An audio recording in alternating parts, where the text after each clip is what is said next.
What do you got? I think I can prove to a judge that both of these men had the mens rea. What the hell is a mens rea? It's a legal term the lawyers use. It just means the intention to commit a crime. Okay, come on, let's go. Mens rea? Put the cuffs on him. How could we have gotten mens rea? We take blood? Can you do it without taking blood? We both use condoms. How is this possible? I want to see a doctor. Can I have an independent blood test? Money! I feel sick. What are you doing? Mens rea! Oh! Oh! My God! No! Hey, good morning, good afternoon, good evening, everybody. It's me, Legal Vices, welcoming you right here to my little old channel, Legal Vices. How we all doing?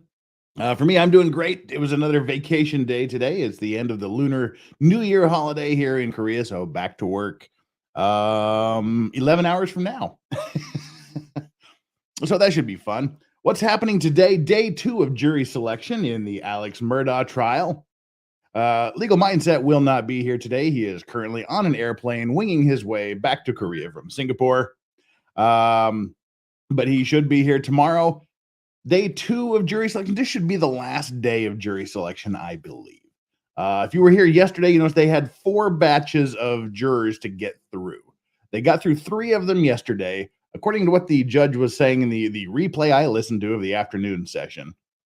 They plan on doing the last batch of jurors this morning. Then all of the, for lack of a better word, successful candidates, those that are qualified to sit as jurors, will come back in the afternoon for a final round. And hopefully they will have a jury sat by the end of the day, which means they should start opening arguments on Wednesday morning. So that's what we're looking at. Oh, I've got the well. Let's bring the camera up here so you know I'm watching it. I just saw the camera jiggle a little bit. How are we all doing today, anyway, everybody? It's a good day here. Because I've got all of you to help me slog through this rather boring and tedious, but very, very important jury selection process.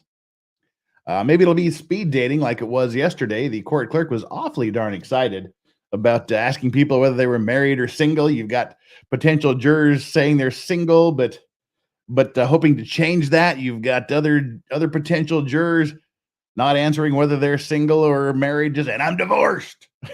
So we'll have to see how this goes. It was pretty fun yesterday, in a way, in sort of a tortured, necessary evil kind of way. And as always, we have our we have our like and subscribe poll up today. Currently, we've got 309 viewers, 327 now, and 200 likes. So about 1/3 of you haven't done your job by hitting the like and subscribe button. I'm trying to cut down on the amount of time I do it. So we do about once every hour. We do a little shill for a like and subscribe. If you haven't subscribed, I hope you like what we're doing here and you will hit that subscribe button. And I do certainly hope if you're sitting here for more than about 3 seconds, that obviously means you like it. So hit the like button and then go over here and take our poll. Our like and subscribe poll, as usual, is up. We currently have 226 likes, but again, strangely, more votes than we have actual likes. I'll never figure that one out other than to say you're cheaters. Every one of you that hit that poll answer without actually hitting the like button, shame on you. Get down there and hit the like button. Our poll questions today are: I was excited to hit the like and subscribe button as a court clerk talking to single men. Number 2 is: I was as excited to hit the like and subscribe button as 2 single jurors meeting in court. I was as excited to hit the like and subscribe button as someone getting out of jury duty. And I was excited to hit the like and subscribe button as getting a root canal, but did it anyway. Whichever choice you make, just make sure you do hit that like and subscribe button. We'll check back in about an hour and see how the poll is coming along and see how we're doing and see what choices you've made, what you were thinking when you hit the like and subscribe button.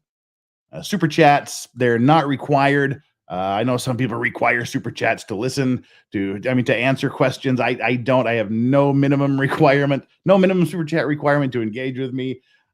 Anything you send my way is gratefully accepted as you using your hard-earned money to support my channel. I don't beg for it. I don't ask for it, but I gratefully accept it.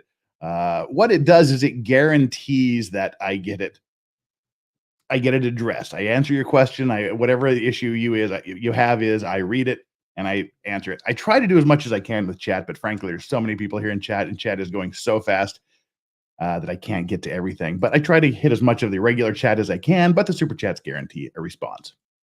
All right, here we are. We're waiting for the court to come in, and shout out to Brent. I love Andrew. Andrew rocks. Yeah. While we wait for something to happen in the court, make sure the volume's on. Yes, the volume is on. So while we're waiting for that, we can just kind of chat here a little bit, I guess, and check up on each other. We have a new member. KT is a new member of the Clean and Sober crew. Thank you so much, and welcome. Welcome to the Clean and Sober level of memberships. We haven't done a members only stream in a while. I need to get on that. We need to do that. I'll try to see what I can do for next weekend. Wow. So excited for this thing to hurry, and they won't hurry. Gosh, let's see. We can talk about what's coming up this week. What I'm going to be doing this week is this trial. The end. No, Thursday. Every Thursday we do our O.J. Simpson trial flashback, and we'll do that again because, quite frankly, I enjoy doing that. So Thursday will be O.J. Simpson Day, and then after O.J. Simpson finishes, we'll restart with this. And those of you that were here yesterday will recall that what's going to happen is I will do the morning session, and whenever Legal Mindset Andrew wakes up, he'll jump on here. We'll talk. We'll update him on what happened that morning, and then about halfway through the lunch break, we'll switch over to his channel, and he'll take the afternoon session, and I'll just hang with him for as long as I can until I decide I absolutely have to sleep and be able to function for work the next day. This is a pretty good deal. Yesterday we didn't have that. We have the dogs in here today, just for a little added extra, kind of a little bonus. We didn't have the dogs in here yesterday, but this is so tedious that hey, at least we can check out the dogs every now and then if we have to, just for giggles. Anything we can do to keep you guys entertained. Oh, and let's see what else is coming up this Friday. Hopefully there'll be another. I wonder how we'll do that. Yeah, I guess I'll just have to wake up on Saturday morning. My time, which will be Friday evening, U.S. time, we'll do another edition of our Unexplained. We just kind of have a lighthearted look at unexplained events, conspiracy theories, aliens, ghosts, paranormal, demons, missing persons, things like that. We do the unexplained. It's not an intensive documentary, style. We just have fun with it. And things go wildly off the track. It'll be me, Flux, and Hannah Franz, as usual, doing our Unexplained on Friday evening U.S. time. And all right, next Friday, by the way, which I believe is the 4th of February. Let's see. Yes, I open up my phone here. Next Friday, yes, the 3rd. It'll be the 3rd of February. Hopefully, will be what I do once a month. I do F It Friday. That's where I grift for all of your hard-earned cash, shekels, dollars, De Niro, whatever. Once a month we do it. We invite a group of people on. You give me $100 shots. I do shots of premium whiskey. $100 super chats gets a premium whiskey. Aggregates of $100, $10 shots, $25 shots, whatever. When we get up to an equivalent of $100, then we just take a shot of a lower tier whiskey, and it just kind of goes predictable. I just like to get all that grifting out of the way one day, and that's a fun way to do it. We all know it's just about the money grift. So you get these, you're just grifting too hard. That's the purpose of the show, just grift. So we'll worry about that a week from Friday. But those of you that have seen them know that that's just a show you don't want to miss. The F It Fridays rock pretty hard. We just see how drunk we can get me, how much money I can make, and the more money I make, the less I have to talk about it the rest of the month. Stephanie Tam actually kicking us off with the first super chat of the day. X-Comer Triple Z is GMEAF. See, you didn't say it, so I don't have to say it. What do you say, Jeff? Wow, X-Comer, what have you done? What have you done to make Stephanie Tam unhappy? Or is it just kind of a general thing? We'll have to see how that goes. We'll be watching. We'll be watching X-Comer, see what's up with him. Flux says, I have sent 3 $5 super chats. Susan literally made them disappear. Yeah. Well, apparently you didn't get charged for them, so that's a good thing. They're not up there in the oh geez, that stupid head that came just in my picture scared the hell out of me. Whoever's head that was that crept into the court feed kind of freaked me out. For some reason, I thought it was happening behind me. Wow. Yep. So, gee, Susan, Flux is trying to give me money. Stop it. Behave yourself. Alan playing Mr. Mod in the middle of his investigation, in the middle of his vacation. Thank you so much for popping in for a little bit, Alan. Hope you're enjoying yourself. All right. Well, I guess we can backtrack a little bit. Who is Susan? Susan is the CEO of YouTube. Anything that goes wrong with YouTube, we blame it on Susan. And just to head off the next question that's probably going to come up later. Steve. Steve is the generic name we've given to the guy that's committing every crime basically in the United States. So if someone says Steve did it, that's just it's just a random guy named Steve. Actual Steves have filled that position over over the past little while, but now just any generic bad guy is Steve. Yeah. So what happened yesterday? Apparently there was 900 potential jurors, and as best I can tell, rumor has it that about 300 showed up, and they broke those up into 4 separate groups, and then they go through several rounds of questioning. Each group gets asked essentially the same questions. Do you know this? If you have any relation, relationship, if you're related to, if you've done business with, if you know anything about person XYZ, and they listed about 1 million people, stand up, and then they ask you, okay, how do you know them? And whether your knowledge of that person would affect your ability to be an impartial juror. And then they'll ask the other questions like, do you have any preconceived notions about whether the defendant is guilty or innocent? And if you're open to suggestions that someone else or the defendant may be innocent or whatever. Other questions. Do you have anybody in law enforcement? Are you related to anybody involved in the case? Have you done business with certain people? They ask a bunch of these questions because they want to weed out the people that already have made up their mind and aren't willing to consider possible alternatives, people that may have a conflict of interest. I know one of the potential jurors yesterday, it was either her fiance or her husband was the second person on scene at the murder site. So someone like that, obviously, they're going to be excused from their jury duty. And other people that have scheduling conflicts, business owners, there seems to be a limit somewhere around 4 or 5 employees. I couldn't exactly tell where the court had the cutoff, but if it seemed like if they had more than 5 employees at their company, the judge was sort of satisfied that they could take care of the company while the guy was serving jury duty and didn't give him a pass. But if they were a business owner and they had 4 or fewer employees, it seems like the judge was letting them be excused from jury duty.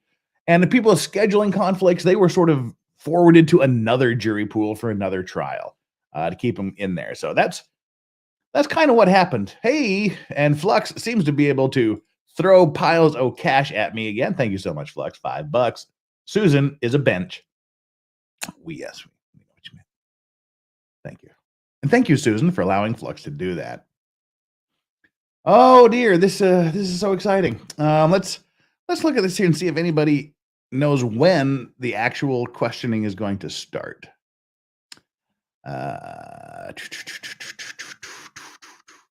Nope, nothing from anybody from Court TV, from Law and Crime there.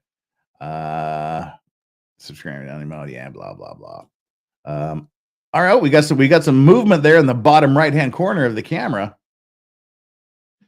Let's see. What else have we got going on here, guys? I don't understand why the prosecution didn't request a change of venue. I don't know either. But someone has said, and I frankly forgot to double check on this. Someone said it has already been transferred to a different jurisdiction, but there hasn't been another request. I don't know why.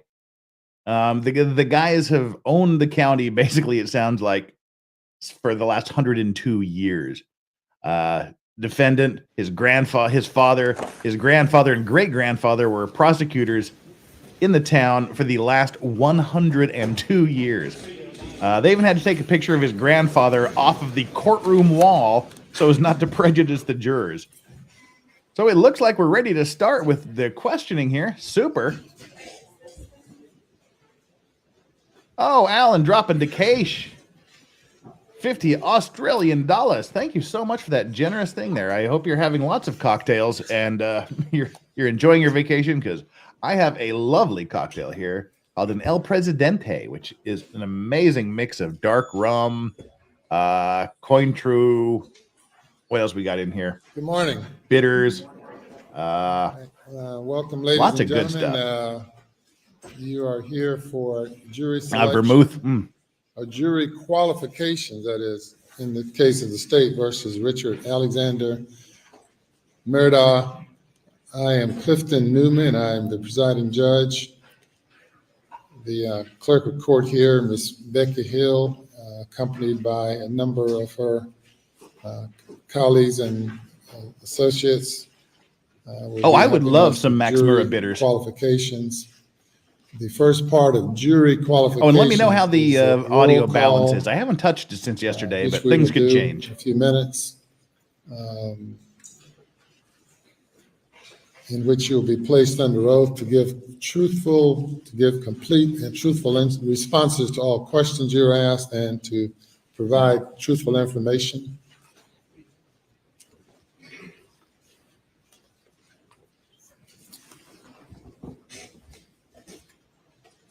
Who slightly turned down the courtroom? That's a new one. Usually it's like, turn it up to 600%. Hold on, ma'am, if you don't mind, please. All right. This is the Are You Married or Single lady. She's coming up next. Richard Alex Murdaugh, if you'll please stand. Thank you. Mr. Murdaugh is charged with the offense of murder. He's accused of the murdering his wife, Maggie Murdaugh, and son, Paul Murdaugh, on June 7th, 2021. These are the charges. Outside their home located at 4147 Moselle Road, Island. And Stephanie Tam, it is the year of the rabbit. He's pled not guilty to that charge. He's presumed to be not guilty. And the purpose of a jury trial is to determine whether the state can prove him guilty beyond a reasonable doubt.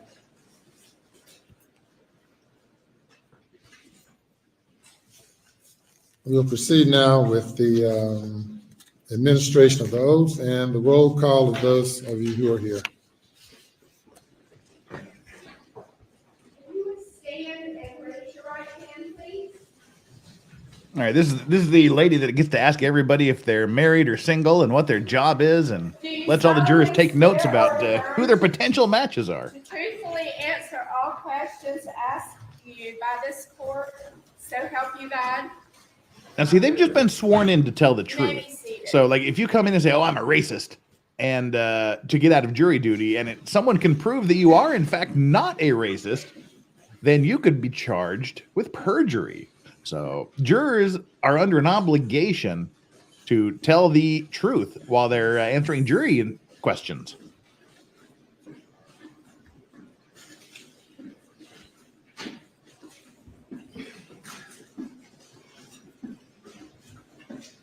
No, this is day 2. If you look down there at the description of the video, today is day 2 of jury selection.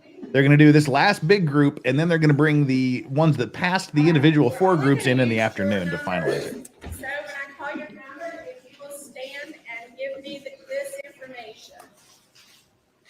Where do you work? What do you do? Are you married or single? And if you're married, where does your spouse work and what does your spouse do? It's a throuple. If you are retired, are you in bed with a throuple? For whatever reason, please let us know what your last gainful employment was, and the same for your spouse, okay? All right.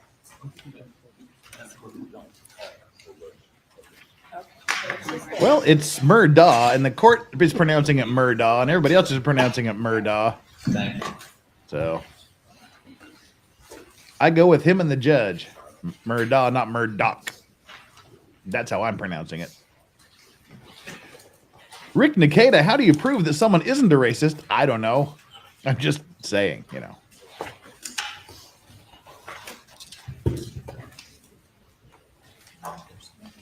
Who's your daddy and what does he do? Nice. Oh, and for those of you that are concerned about the shenanigans and hijinks that we have here, hey, this is commentary. If you want to just watch the video itself without my incessant ramblings, you can go to Law and Crime or Court TV or other places and do that.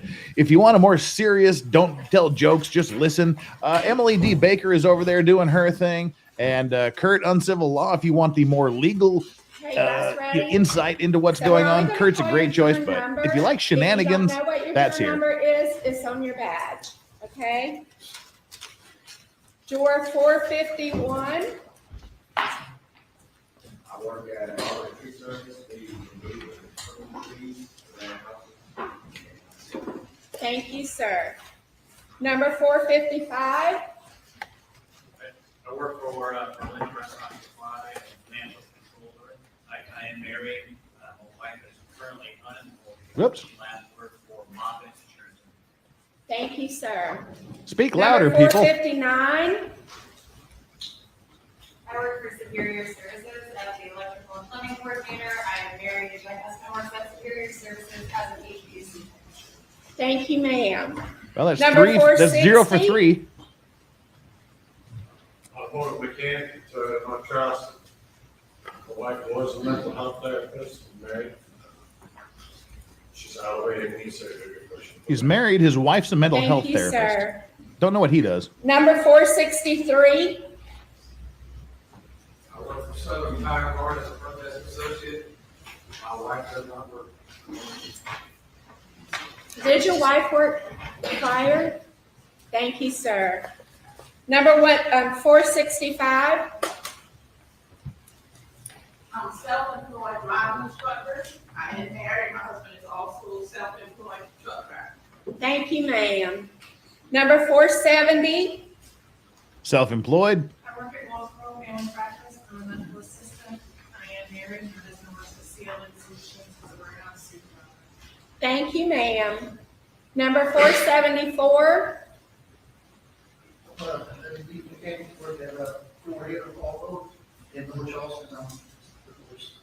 Thank you, sir. Number 476. Yes, Kurt's channel is Uncivil Law, but hey, this is my channel, and this is where you are. And Thank stay you, here and ma'am. enjoy the shenanigans. Number just to make KT angry. 482.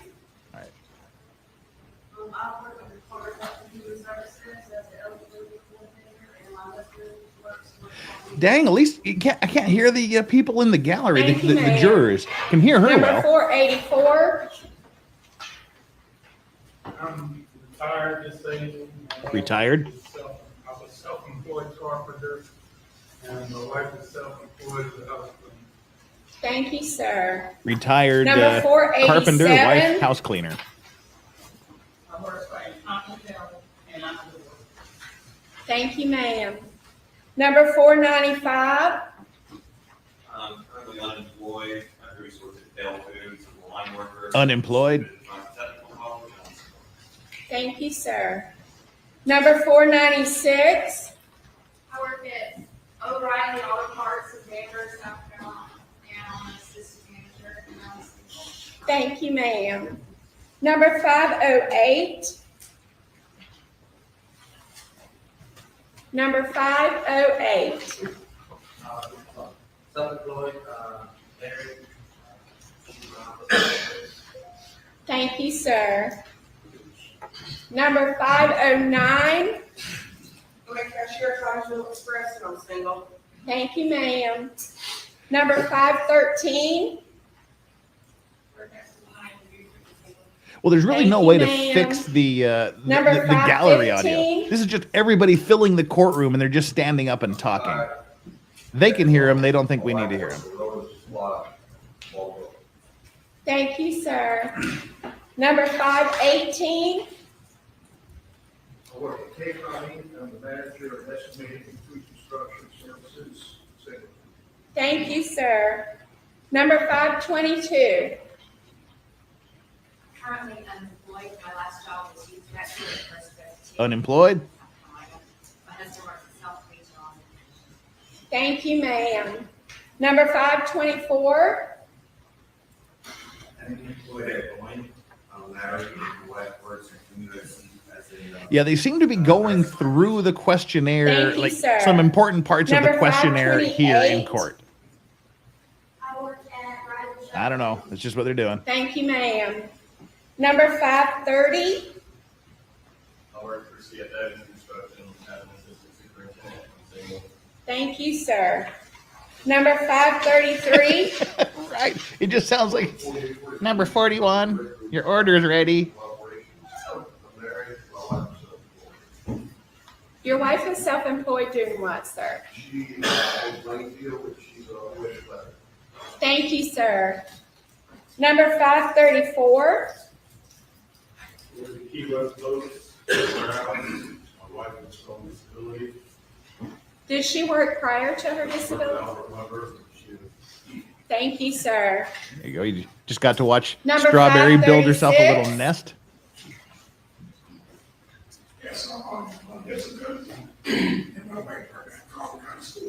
Yeah, he sounds like Did he's you on work disability. prior- Did you work prior to your disability? Thank you, sir. Yeah, that sounds like a Number disability. 544. I'm a medical assistant. I work at That's my dog Strawberry. Yoda is my other English bulldog. He's Thank probably you, out ma'am. sleeping on the sofa. Number 545. Unemployed, last known position was inmate consultant. Thank you, Possible. sir. I can't hear them, so it's possible. He's Number done witchcraft. 548.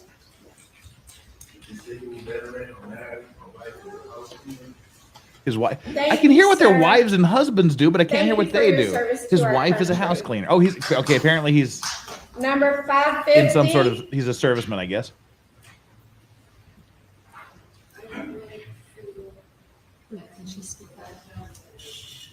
Can you say that again just a little bit louder? Yes, please. Unemployed, Okay, I single got it. something.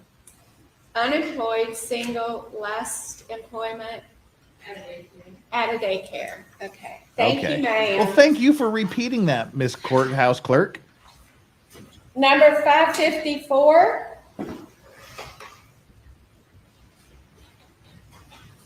$5.54. Wake up.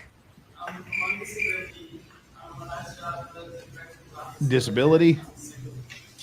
Thank you, ma'am. Number 555. Marcus, convenience store maintenance. I am the boss. Thank you, Maintenance. sir. Number 556. I work at Blue Round, Bear Gas, I'm a truck driver. Truck My wife driver. is retired, I'm military. Wife is retired military. Thank you, sir, and thank her for her service also. Number 557. Married, my husband and I are both retired from the state of Connecticut Department of Corrections. Thank you, ma'am. Oh, retired Department of Corrections. Number 558. Let's do this so you can see the subtitles.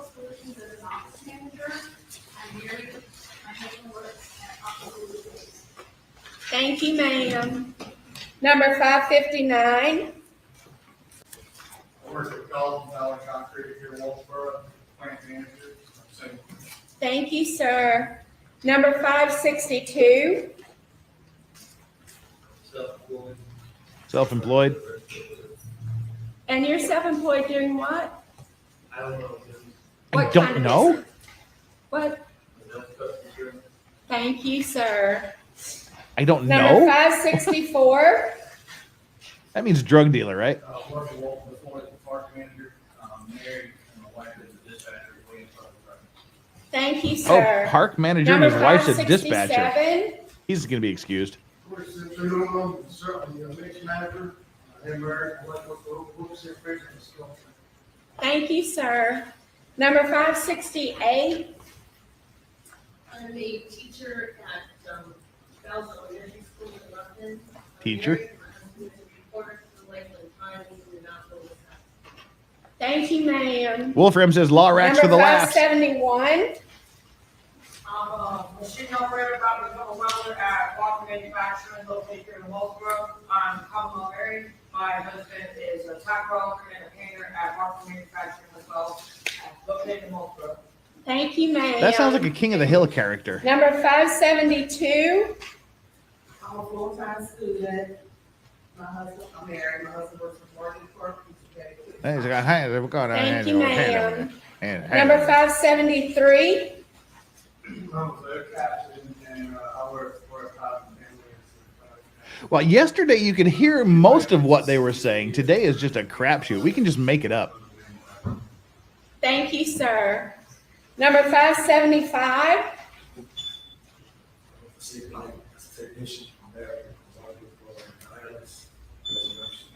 Some sort of Thank you, technician. sir. Number 576. I'll look at Facebook, yes, and that is the name of Thank you, ma'am. Number 578. Work at self-contracting out of Dalton, South Carolina. Thank you, sir. State of South Carolina, Number I think he said. 580. I'm a homemaker and my husband works at Homemaker. convenience store in South Carolina. Thank you, ma'am. Number 583. I work for South Carolina book cabin. I'm the driver. My wife works at South Carolina. Oh, Thank you, sir. just me, Nicholson Number would love to do the 585. portrait of your pups and send it to you. Oh, email me at theillegalvices@gmail.com and I'll send you some pictures. Oh, that's so sweet of you. Works at the Marine Warrior Station as a firefighter. Firefighter. Thank you, ma'am. Okay. Husband's a firefighter. Number 582. I'm still for civil line trailer, married, my wife is an office manager for tax officer. Thank you, sir. Number 588. I'm for Carolina Contract Solutions, I'm operations manager on the board. Carolina Thank you, Contract sir. Solutions, whatever they do. Number 589. I work for the United States Postal Service here in Walsboro. Post office. We got a postal employee yesterday too. And my wife is currently Wife is unemployed. Did she work before? Say that again, please. She worked at Bell, I lived in 20. Perfect. Thank you, sir. Number 593. Work for Financial Services, I'm an on-site manager, married, and my wife. Thank you, sir. Number 595. I work at Houston Aerospace in Charleston as an eBird tech, and my husband works here as well as a senior machinist. Thank you, ma'am. Number 596. Thank you, ma'am. 599. Or CUC social and social media specialist. My husband works in the trucking and the truck driver. Thank you, ma'am. 601. I work for Lewis Electric Company, an HVAC contractor. I work as a curriculum designer for cooking. Thank you, sir. Number 605. Number 605. I work in student employment. I'm married, and my husband works for Boeing as a Thank you, ma'am. Number 609. I retired from the United States Marine Corps in 2010. Marine. Okay. My wife works for the state of South Carolina. Thank you, sir, and thank you for your service to our country. Number 612. I work with Blue Eye, my parents are manager, my husband's currently employed, and he's for an college surgical project. Thank you, ma'am. Number 615. I work at MXC, and I'm a student at ACPI. Thank you, ma'am. Number 625.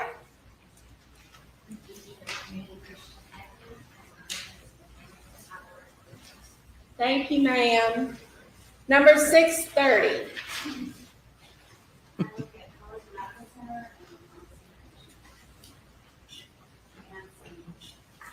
Okay, thank you, ma'am. Number 635. Only 7 more hours to go, guys. 7.5 hours. Thank you, sir. Number 641. Thank you, sir. 644.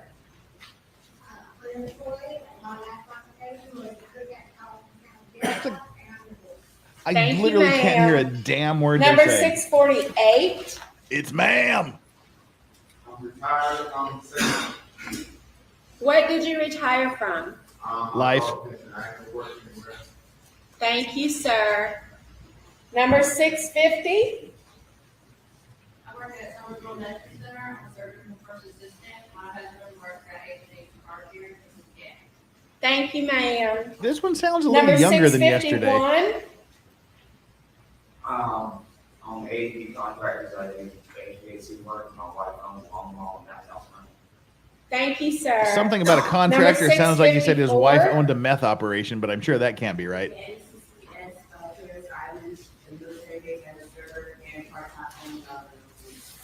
Thank you, ma'am. Number 655. Work at Limerick, someone South Carolina, you told me. Thank you, sir. Number 658. I'm retired, I work at Cornell University. My wife is also retired, and she worked for Blue Cross Blue Shield. Thank you, sir. Wife works for Blue Cross Blue Shield. Number 663. I work at Credit Control, the dental specialist. Thank you, sir. He's some sort of Number specialist. 667. I'm a realtor. Lot 665, then. Thank you, ma'am. The Phantom Number of the Opera is there. 668. Disabled veteran, retired, business owner. Nicole just got your email, thanks. And what kind of business is it that you own? Next door.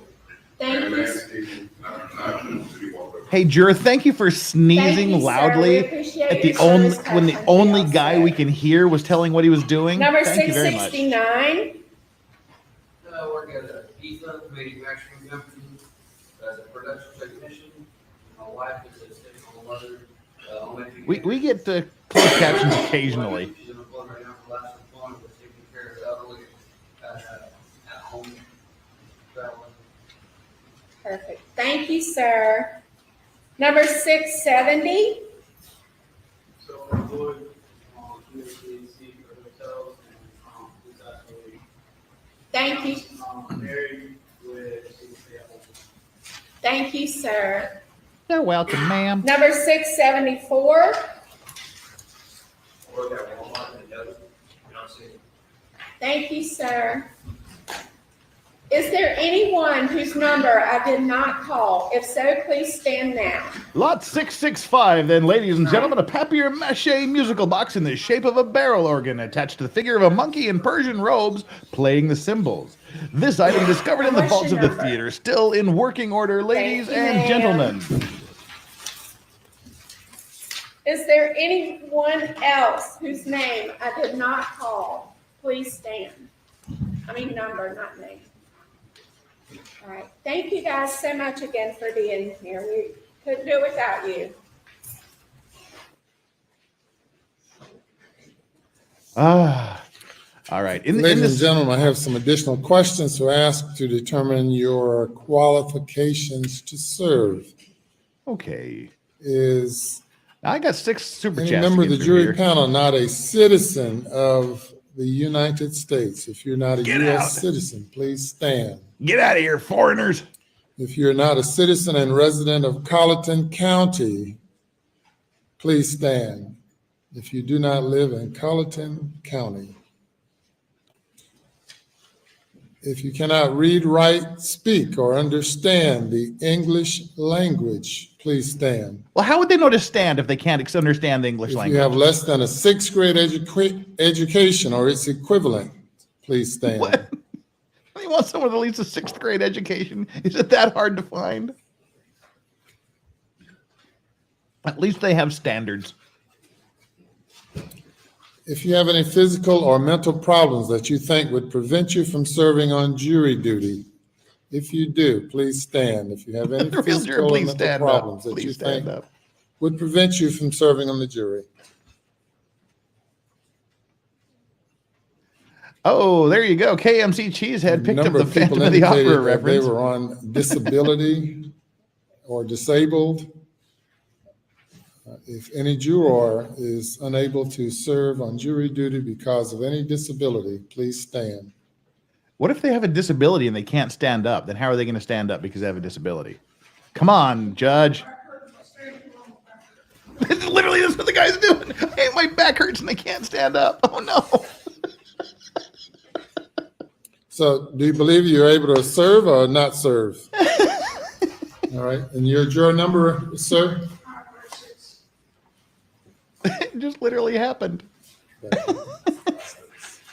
All right, sir, juror number 536 is excused. Thank you, and you may go. It's a juror. In the ensuing silence. Uh-oh, Strawberry just showed her butt. Max Myrati got excited. Oh, no. Anyone else? Riptide Crime says best channel ever. No, Riptide Crime is at least the best or the second best channel ever. Yes, sir. Some great interrogation videos. That's where we got all of our Having Sarah trouble Boone hearing? interrogation videos from. Go to Riptide Crime and make sure you subscribe to her channel. And how, Good whether stuff. a person is close or far away, you still have trouble hearing? What? All right, and your Waiting juror for an answer. number Do you like is pina coladas? Getting caught in the 562. rain. Any objection to this juror being excused? None from the state, Your Honor. No, Your Honor. All right, thank you, sir. You may go. Unfortunately, he couldn't hear them to understand that he was just excused from jury duty. Poor bastard. Has any member of the jury panel been Pretty much. convicted or found guilty of a crime for which you could have received more than 1 year in jail A felony. at any point in time in your lifetime, regardless of the sentence, and your civil rights have not been restored by pardon or amnesty? If you have a criminal record, such a criminal record, it must be brought to my attention because you're not qualified to serve. If that applies to any of you, please stand. All right. Yes, sir. Tell me a jury number. Ooh, what was he convicted of? 621, 41. And what offense were you convicted of? Say it again. What? What? Okay, thank you, sir. You're excused. Oh, what was he convicted of? I want to hear the shiz. Come on. Anyone else? Yes, ma'am. I was convicted of 2 misdemeanors, one in Dorchester County, one in Berkeley County. 2 misdemeanors. And what were the offenses? Malicious damage to personal property and shoplifting. Shoplifting and militia transportation. Thank you. Are those offenses, pardon? Juror number? Your juror number? 571. Pardon? 571. 571? I hope it wasn't correct. Mopery. Is she on a list of some sort? Is she on the list? Oh my God. Your Honor, we'll verify. All right. Okay, man, we'll verify the level of offense. Some malicious injuries are less than 1 malicious year. Most of injuries. them are. Okay. Shoplifting is 30 days. It was 30 days, yes, Your Honor. Well, I think she needs to be checked for that 6th grade All right, education. we'll confirm the offense, but it appears that you are qualified to serve. We have a. Now just everybody knows you're a criminal. Thanks. Excuse, Your All Honor. right. All right, thank you, ma'am. That does not disqualify you. He's like, damn it. Yes, yes, ma'am.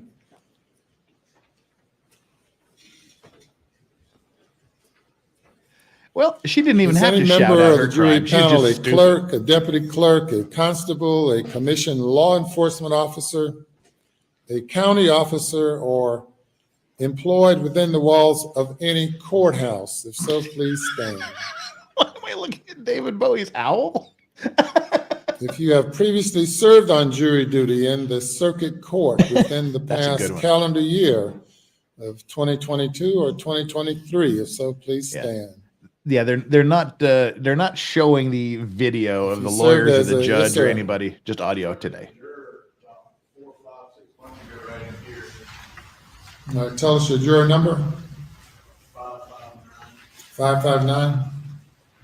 All right, she'll pull you up on the computer and we'll confirm it in a second. Thank you. Has any member of the jury panel served as a member of the grand jury of this county Oh, within the that'd be last fun. several years? If so, please Yeah. stand. Define several, Judge. Yeah, no, grand juries. There's not many people on grand juries, so. We now move to juror Juror. exemptions. There are numerous exemptions to jury service. An exemption means you may choose not to serve. Answer First what, exemption Lex? is for those of you who may be 65 years of age or older.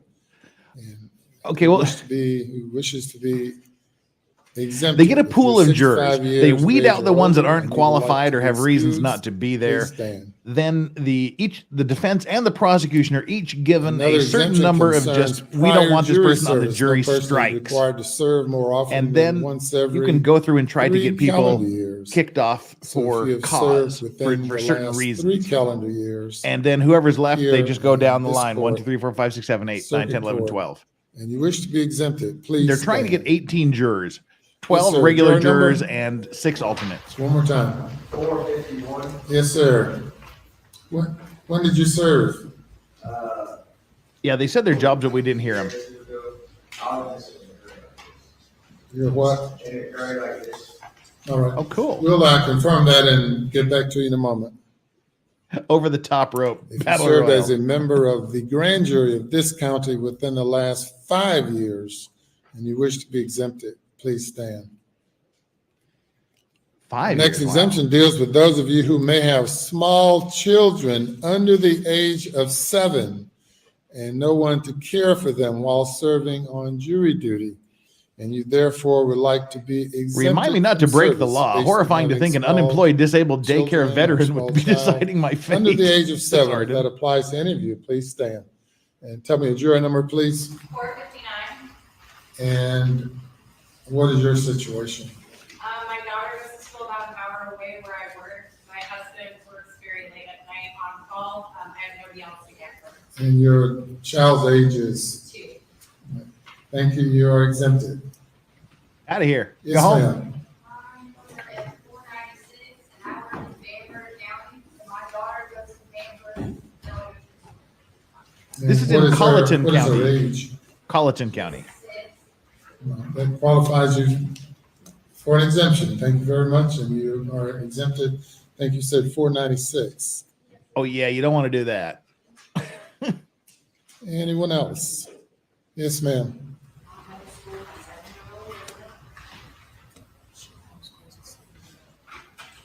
This exemption applies to children under the age of 7. Under, that means 6, not 7. Under the age of 7.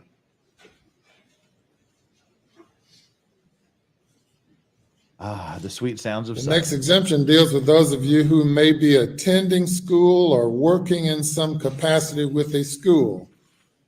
A student, teacher, crossing guard, or other school employee, you have a school-related conflict and you wish to be transferred to another time when you Yeah, do so not this have a doesn't get you school-related exempted from conflict. jury duty. So This please exception stand. just gets you transferred to a Tell me your different juror jury number, please. pool.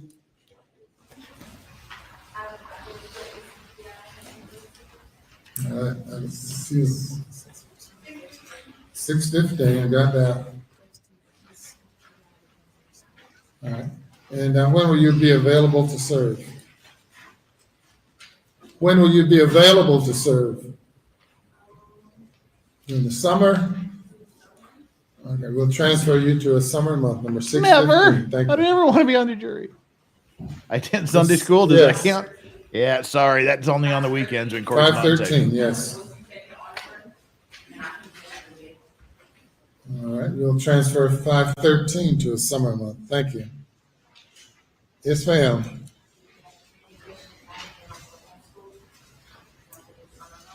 And when would you be available to serve? And say that juror number one more time.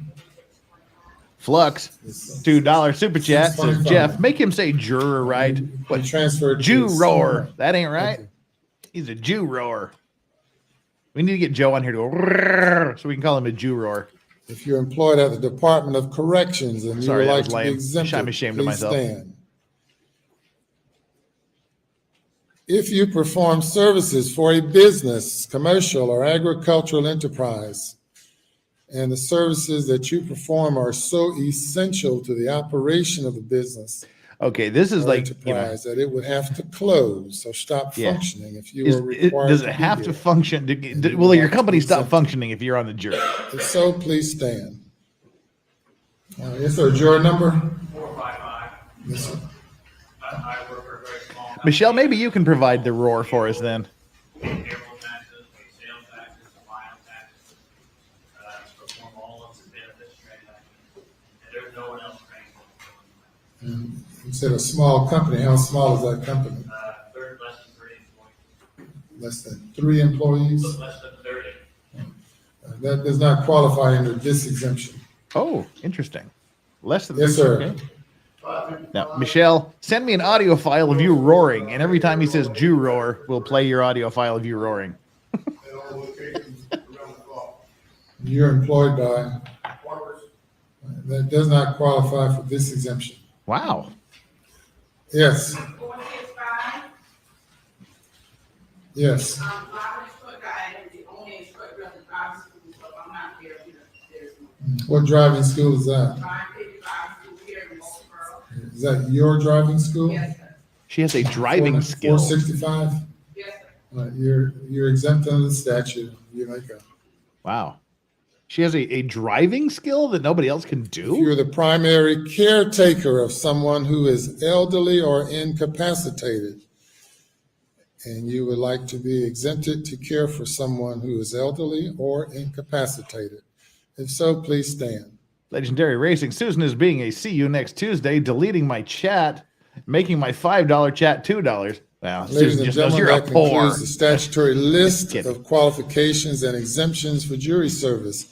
It may be that you're qualified and not entitled to an exemption, but that jury service this week would impose a hardship Driving upon school. you. Uh-huh. I cannot permanently excuse a juror who is qualified and not entitled to an exemption, but I can transfer you to another time if this week poses a hardship. If that applies to any of you, please stand. Stop it, Nandor. Especially coming from you. You should be ashamed. Your Honor, not with regard to that exemption, but in the earlier exemptions for serving board, I failed to realize that a summit is the same as serving on the jury. I was summoned at March of 2022. Right, and your juror number is 455. 455. We'll have a clerk pull that. Have you all confirmed any of those other numbers yet? Which ones? King Bob, I did not go bald. This is a Number choice. 559. I haven't served shaved in about a recently, and week, you're so you can see the hair's excused. growing back. This is a choice. 559, 451.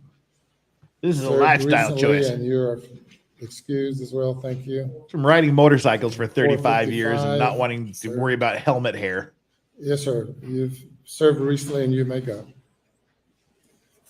And the question again is that I have a lovely head of hair when I let it grow out. if service this week or this case is expected to go 3 weeks or so, Or so. service during this term of court poses a hardship to any of you and you wish to be transferred to another time because it will pose an extreme hardship upon you. If so, please stand. Tell me your jury number.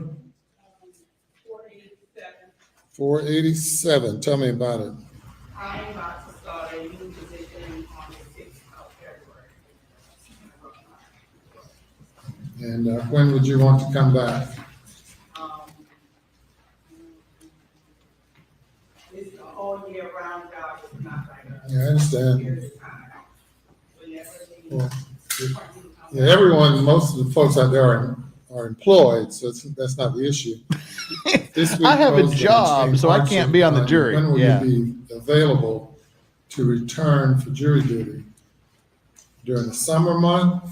Yeah. All right, we'll transfer you to a Okay, summer Trace, what they're month, going to do 487. is they're going to weed out everybody Yes. that's unqualified, can't sit or whatever. And then in the afternoon, they're going to bring back the remaining group. And they're going to go through and do their strikes. And, Yes. they're trying to get the jury selected. So it should be over by this afternoon.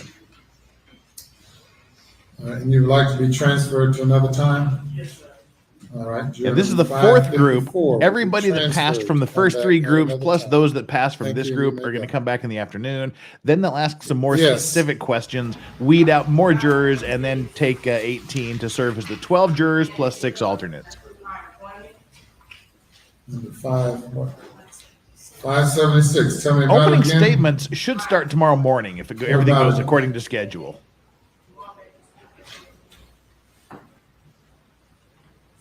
And what is the problem?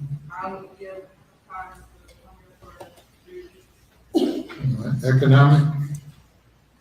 You won't have your job, or I would guess job or we'll children excuse you based on what you said. or disability. Transfer her to a later time in the year. Anyone else? If you do not respond to any questions. Yes, sir. 484, got an ulcer on my shin that has to be bandaged once a week. Friday is my next appointment for that. Oh, I that- love the third. So if I can't go to that doctor's appointment, I can't change bandage on the leg.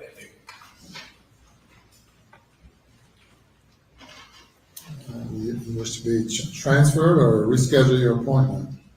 I guess transfer, because I go once a week until that ulcer is healed. All right, juror number 484 will be transferred. Yes, sir. If you do not respond to any questions that I've asked up to this point because you're too hesitant to respond, you must give complete and truthful responses to all questions. If you do not respond to any questions that under your oath you're required to respond to, please stand.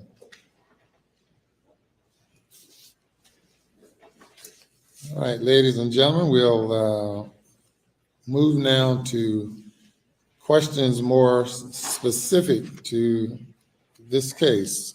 All right, now we get into the gory details. As I stated, Mr. Murdaugh is charged with murdering his wife, Maggie Murdaugh, and son, Paul Murdaugh, on June 7th, 2021, outside their home at 4147 Moselle Road, Islington, South Nork, Carolina. the answer to that question is simple.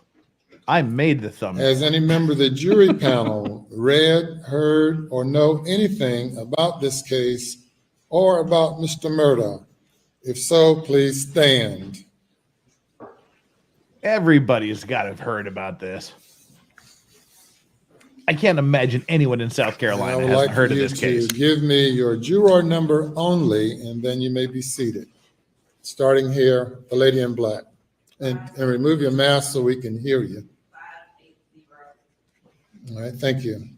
509. And after you give me the information, you may be seated. 509. Cheryl, are you serious? 470. Oh my God. Brown, white, and orange, or brown, yellow, and orange. 476. Because that was the first Afghan that my grandmother ever made for me. Those are my colors. Just a moment. Oh my God. Just one moment. We're going in an order. Wow. Next in order is the gentleman on the row with the, what kind of color shirt is that? Plaid? Yes, sir, you. No, just a moment. The one that everyone's pointing to, you. Yes, sir. Yes, sir. 556. All right. I've never heard Lex Now, Friedman. 556 is behind you. Come on. It's in front, yeah, right. 669. 669, thank you. 651. 651. 515. 515. Yes, sir. No, I don't think so. You may be seated, and you're going front to back, not mixed in. Yes, sir. I'll always go front to back, 658. never go back to Yes. front. That just leads to 495. bacteria. Yes. Always front to back, front to back. 601. Thank you. 674. 674. Thank you. The guy in the blue shirt. Yes.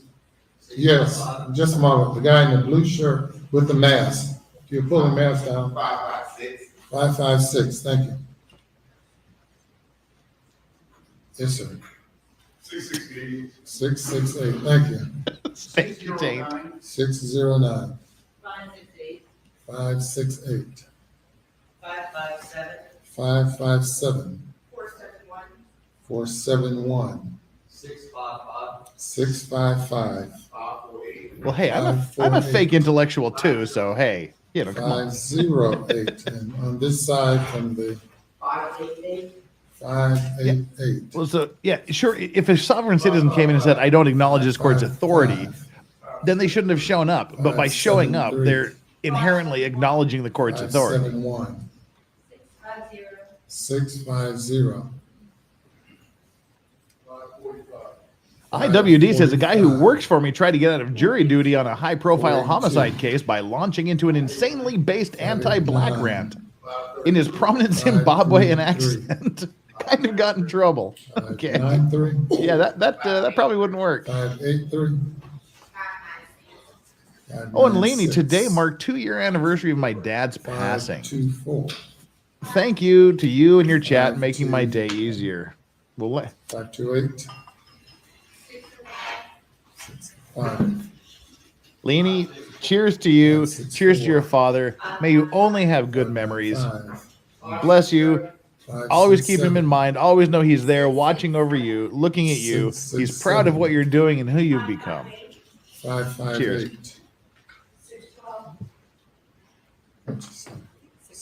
612. 663. 463. 463. 648. 640. 648.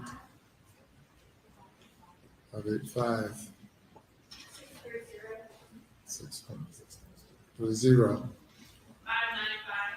595. 670.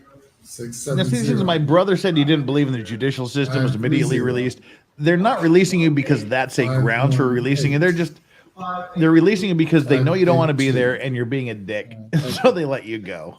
They just don't want you there. Did not stand to But there's the previous question, meaning that you have not read, heard, or know anything about this case. If you have not read, heard, or know anything about this case, please stand. And give me your juror numbers in like fashion. Yes, sir. 460. See, now they're asking the people that haven't heard about it to stand up. I think that means that there's so many people that have heard of it. It's easier to ask the ones that haven't heard of it to stand up. 654. I guess. 654. Front row. Lead row. Pardon? Thank you. 644. 474.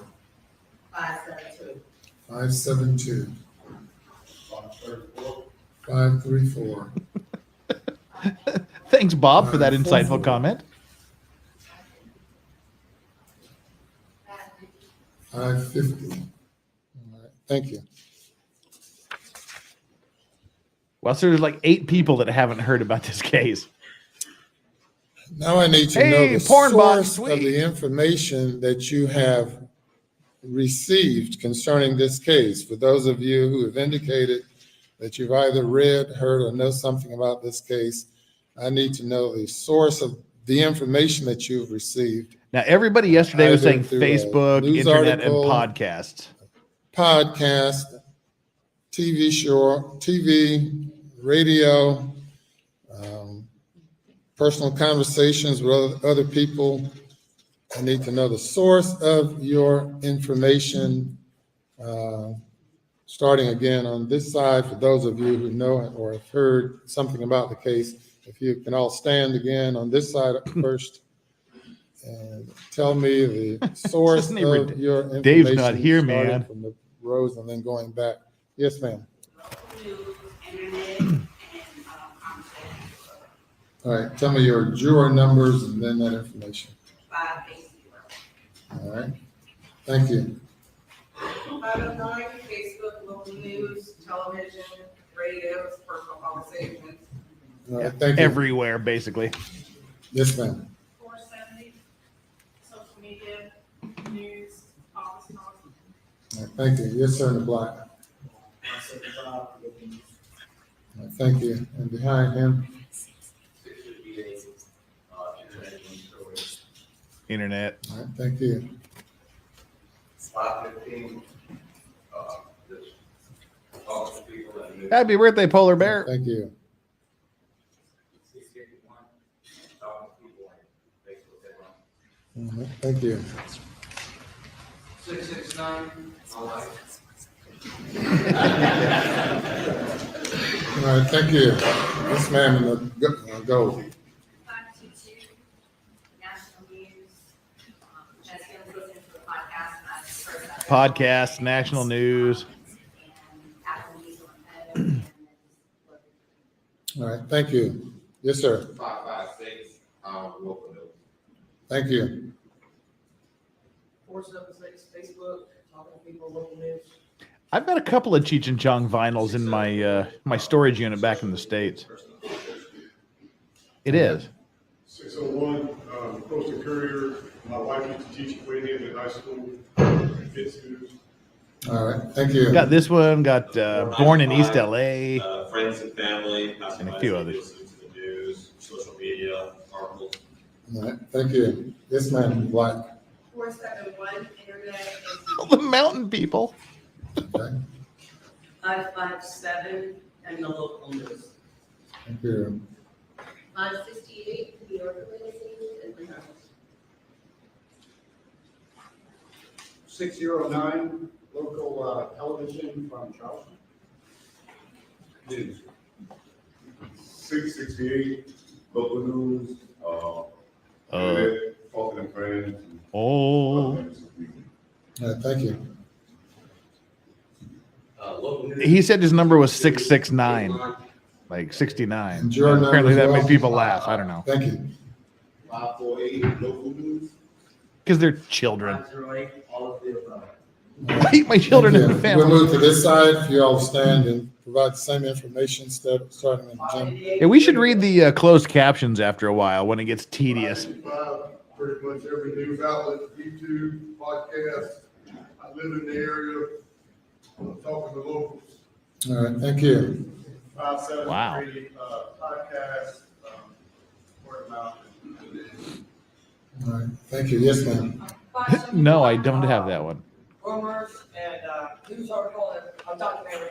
I do have different Thank you. I have like 3 different versions of Earache My Eye. Media, podcast, word of mouth. All right, thank you. 545, national news, local news, from friends. All right, thank you. 482, local news. Earache My Eye. That's a great Cheech and Chong. God, I haven't thought of Earache My Eye since like 1985. 593, all of the above. All right. Wow. 583, television, local news. All right, Fleetwood thank Mac? you. What? 598, podcast. Thank you. 524, just from hearing others talk.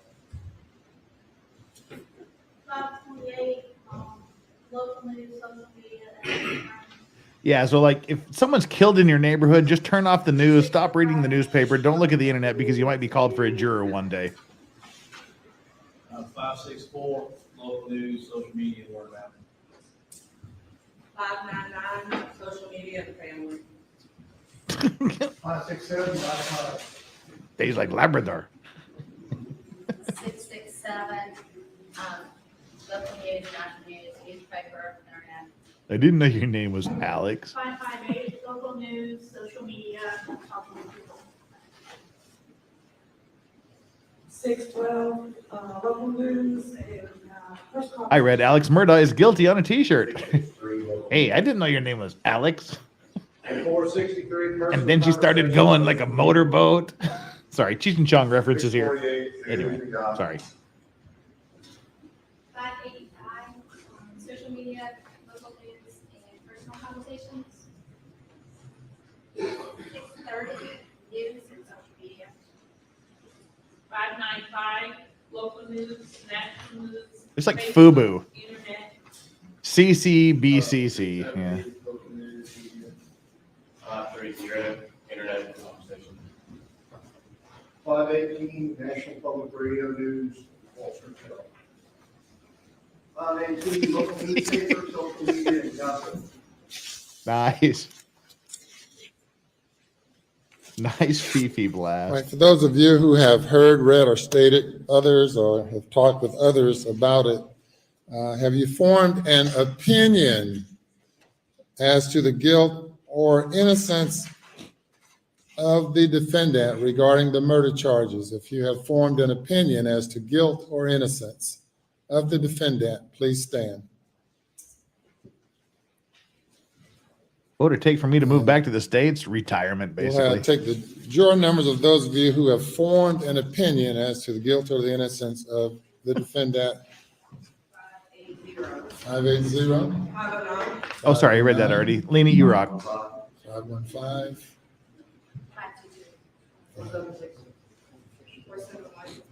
655. Well, it's obvious, duh. 573. 545. 593. 605, 667, 558, 463. 648. 585. 670. All right, well, they're doing this. Let's do our Ladies 1 and hour gentlemen, script. the Oh, never mind. Law and practice requires that jurors decide cases based on the evidence presented during the course of a trial and the law as explained to you by the No, court. just better working conditions and hours. No matter what you may have heard or seen or what opinions that you may have formed, the question I have for you is that whether or not you can put all that aside and decide this case only on the evidence you receive in court. Okay, so what he's asking followed here by is the everyone law, that they've just gone through that have heard about and this from decide other the case in a places. fair and Can you, impartial manner. despite what you've read on the news, internet, podcasts, can't do whatever, that, can you still give a fair and please stand. unbiased answer and a judgment based on the presentation of the evidence, regardless of what you've seen or read in other places? Pardon? Yeah. If you can decide the case based on the law and the evidence as presented in court, regardless of what you previously heard, please stand. If you can decide the case based on the law and the evidence. As to those of you who have previously formed an opinion, as it relates to those of you who previously formed an opinion, the same folks who were standing as to the last question, who had indicated that they have formed an opinion, if all those folks would stand again, who have previously formed an opinion. All right, this question is directed to all of you who have formed an Yeah, I'll be an opinion. anime Matt, sorry, definitely. I'll be there, August. As relates to you all, if aside from the opinion that you've formed, can you put aside all of that and decide the case solely based on the law and the evidence presented in court? If you can do that, remain standing. If you cannot, please be seated. And Michelle asks, why do you think they didn't ask to move the trial, or do you think the jurors attorneys thought it would? who I think remain the standing attorneys thought it wouldn't make indicate any that they difference. Decide the case on a That's the only fair thing and I can impartial think of. basis, despite what they previously thought. Everybody's heard of it, so it won't make any difference where you They hear it. currently That's be the only thinking- thing I can think of. Those jurors are juror number 522, 515, 585. All right, thank you all. Now, those jurors who, you may be seated, those jurors who have a fixed opinion that will not change or cannot change based on what is presented in court. I'm not please going stand anywhere. I'll be here. again and give me those juror numbers. Yes. 580. 509. 509. 476. 476. 471. 471. 655. 655. 555. 555. 573. 573. 545. 545. 593. 605. 605. 667. 667. 558. 558. 463. 463. 648. 648. 670. 670. Oh. Are there any objections to those jurors being excused? These are the people who have heard about it, formed an opinion, and can't make an unbiased judgment based only on the evidence. None for the defendant, Your Honor.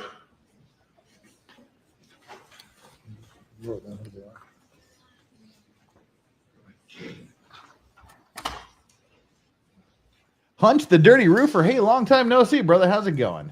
Wenamatsuri, we have a pew pew day. You are invited. Oh, hell yeah. Anything you've been hankering to shoot but haven't? Anything. God, that's one of the first things I do when I go on vacation is hit the shooting range with my relatives and in-laws and son. Oh, God, I can't decide what to buy next. Oh, God, yeah. The lack of firearms in Korea disappoints me. And if you go to the shooting range here, you're talking like $5, $6 a round to shoot things. It's crazy here. Oh my Ladies God! and gentlemen, let's I would stand love and to go there. stretch for a moment as Stretch, Judge. Anybody stretch? While he's doing that, we'll do our midstream grift here. We've currently got 911 viewers and 783 likes. Make sure you get down there and you hit that subscribe button if you haven't already done so. This is what we do. We cover these trials. We're going to be covering this trial. We're going to be covering Sarah Boone, the suitcase murderer. We're going to be covering Taylor Shabusiness, who was accused of getting high on a drug cocktail with her boyfriend, choking him out, chopping him up into little bits and leaving his big head and his little head in a bucket at the bottom of the stairs for his mother to find. Courtney Clenny, the OnlyFans murderer. We're going to be doing these trials all the way through. Plus, we do Maritime Monday, where we look at maritime accidents, because that's primarily what I do, maritime and corporate law. We do Maritime Monday. Every Thursday, we have an O.J. Simpson throwback day. Occasionally, we do just some law rants on Fridays where we get liquored up and we talk about things. Hit that subscribe button, hit the like button, and then make sure if you've already subscribed to my channel, please do me the favor and look just to make sure you're still subscribed, because YouTube just randomly unsubscribes people from channel. We've had people here in my channel that have been unsubscribed from me for 10 times for no reason. But we have our little poll up here, so hit the like button.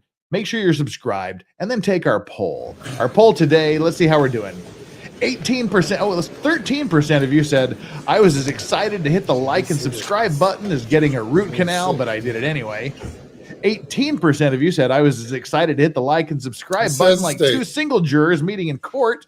24% of you said, I was as excited to hit the like and subscribe button as a court clerk talking to single men. Those jurors and will be excused. 45% of you said, I was as excited to hit the like and subscribe button as someone getting out of jury duty. 580. We'll check back in another hour, see how the like and subscribes are doing. So take advantage of the time. And again, it's weird. 818 likes and 883 people have taken the like poll. You're excused. Yes, you may leave. 509. This is 580 and 509. Yes, good, thank you. 476. 471.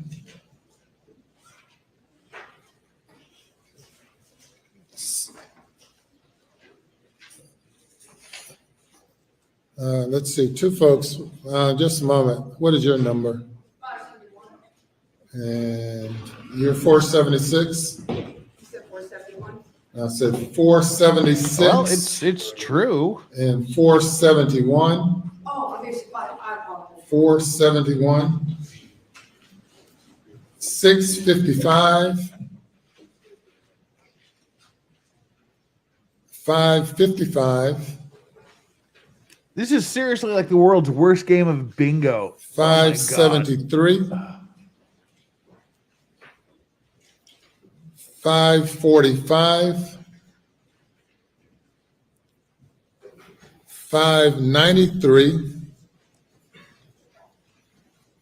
6:05, 6:67. Oh, he's one away from being the devil. 558, 463, 648, and 670. We're bored. Should we stream snipe Kurt and see what's happening on over at Uncivil Law? What do you think? Put a 1 in the chat if you think we should stream snipe Kurt and say hi for a minute, or 2 if you think we should just sit here and be bored.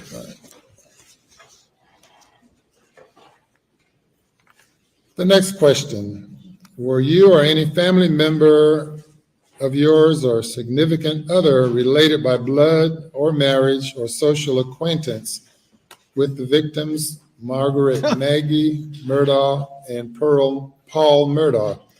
Okay, we'll do it. Related by Why blood not? or some significant other is related by blood, marriage, or social acquaintance with them, either or any of them, please stand.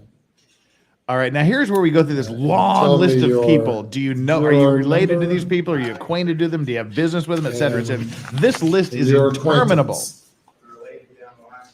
You related to, You're related, I'm, down the line, but and you related to Who are you Miss related to? Murdaugh, Mr. Murdaugh, all right, with the defendant Alex Murdaugh and his son. And what degree of relationship? You said down the line? yes, sir, I was just told we were related down the line. All right.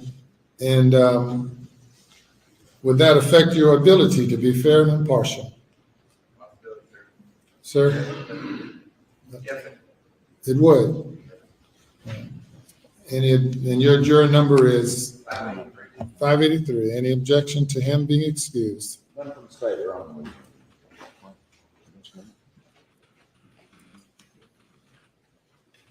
I think we'd like further inquiry.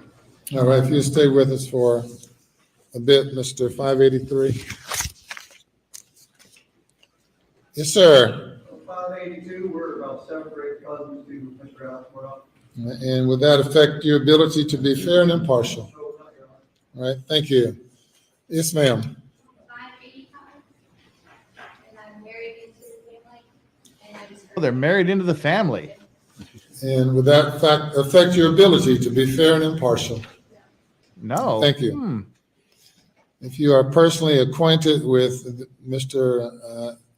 Richard Alexander Murdaugh, related to him, have any type relationship with him currently or in the past? If so, please stand.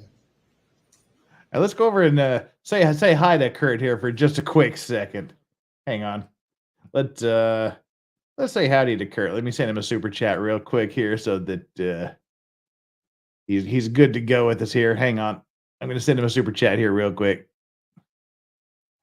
All right, and then we'll bring him on up and just say hi. Where are we at here, Kurt? There you go. Whoa, what are you doing? Ah. There, you can watch me point just the super chat. There we go.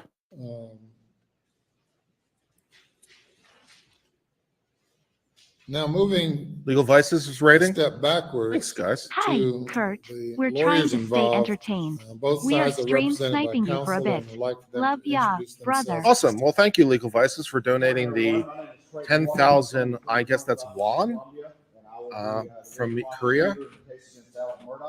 I appreciate it. Thank you for stream sniping me. Savannah Gals, right here. Next to her is Johnny James. Next to Johnny is Don Thank you, Zelenka. Tom, for the 10 gift That's David memberships. Fernandez Appreciate it right very there. much. John Conrad is right there, and then finally John Metters in the back. Thank you. About $8. Thanks.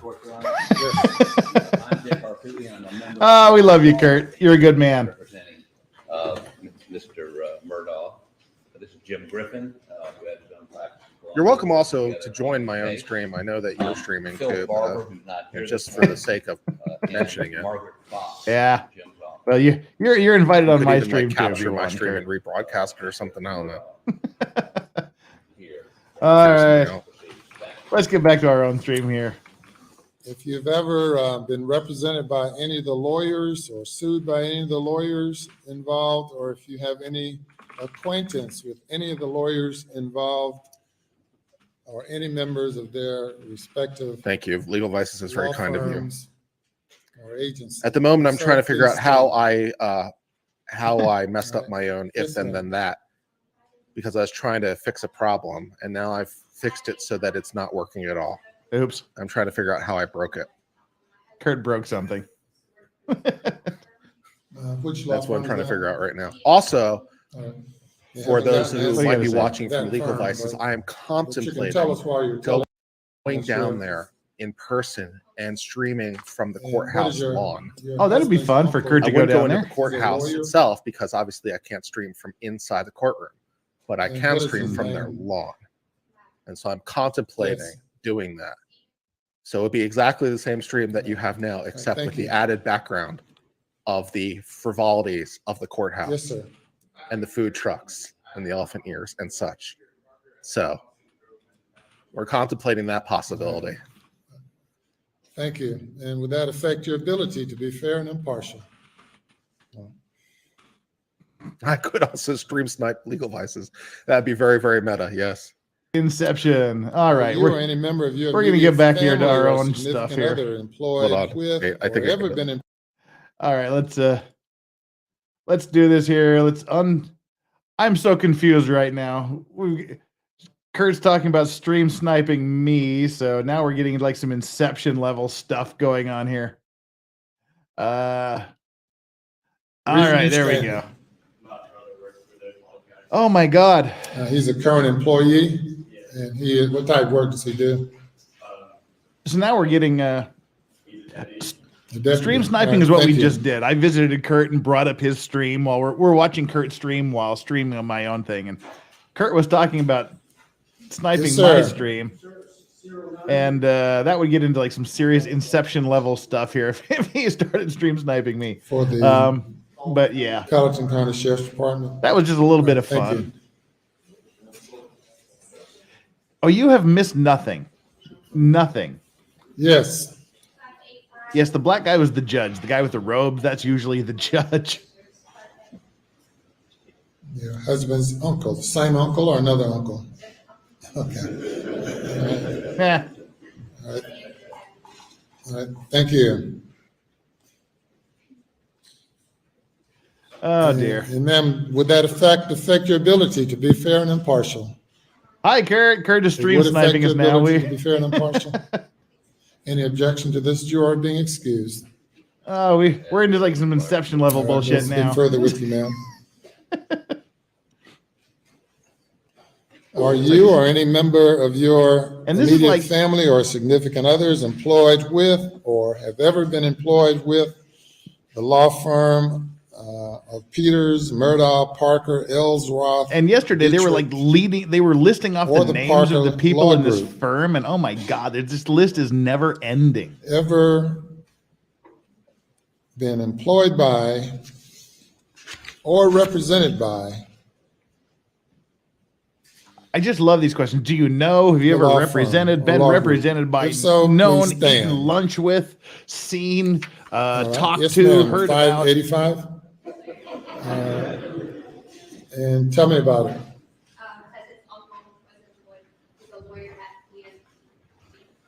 Her uncle was a lawyer there. Okay. Thank you. Yes, sir. Kurt was asking whether he should go to the courthouse lawn. He definitely should go. Kurt should go there and like have a picnic lunch and hang out on the court, on the court lawn, and just stream it from there. That'd be fun. All right. Thank you.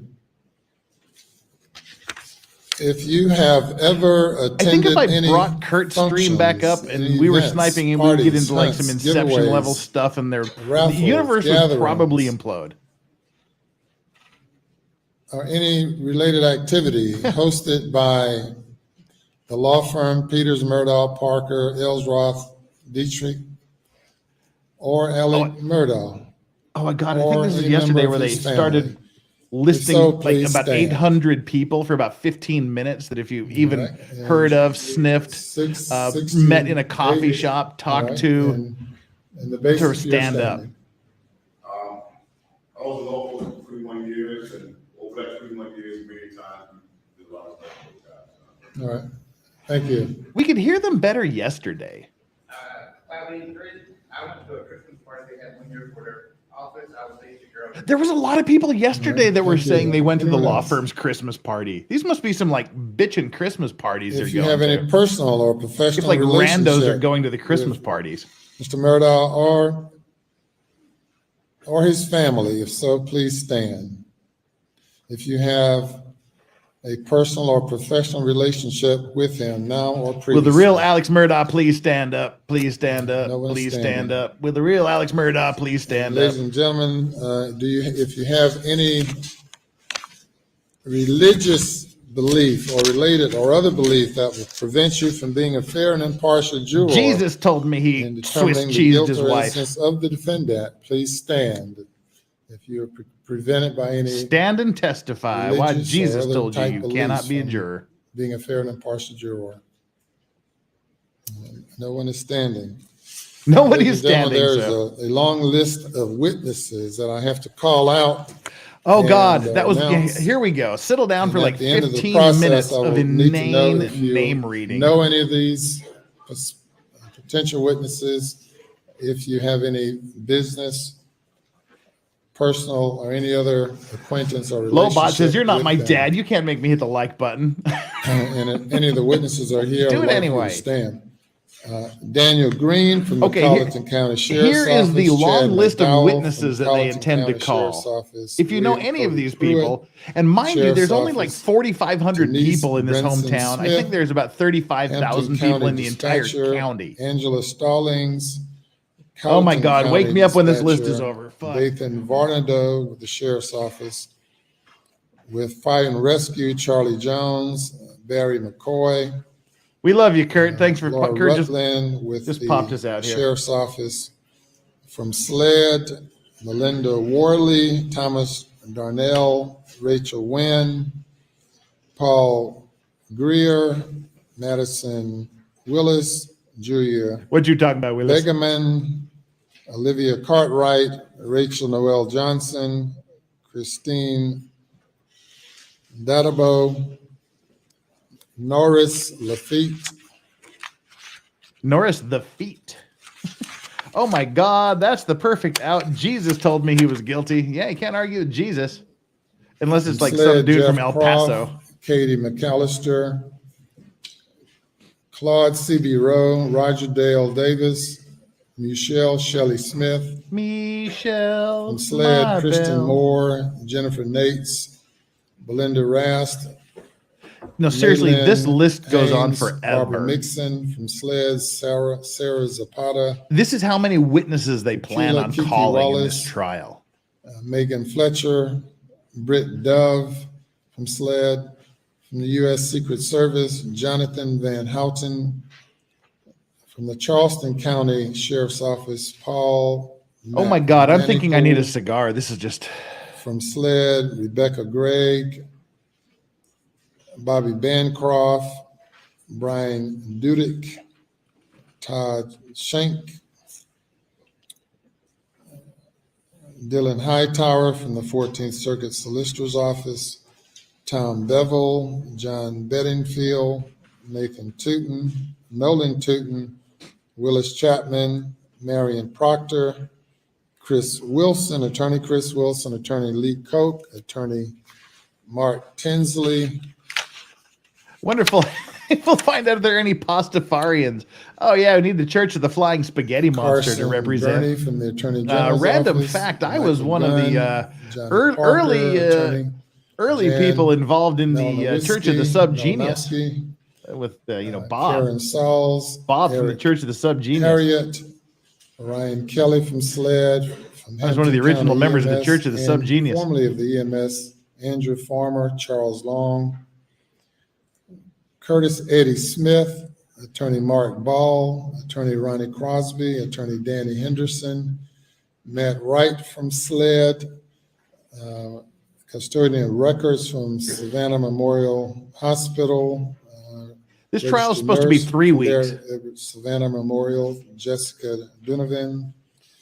From SLED, Tommy Robinson, Joshua Durks, Duerkp, Lynn Black,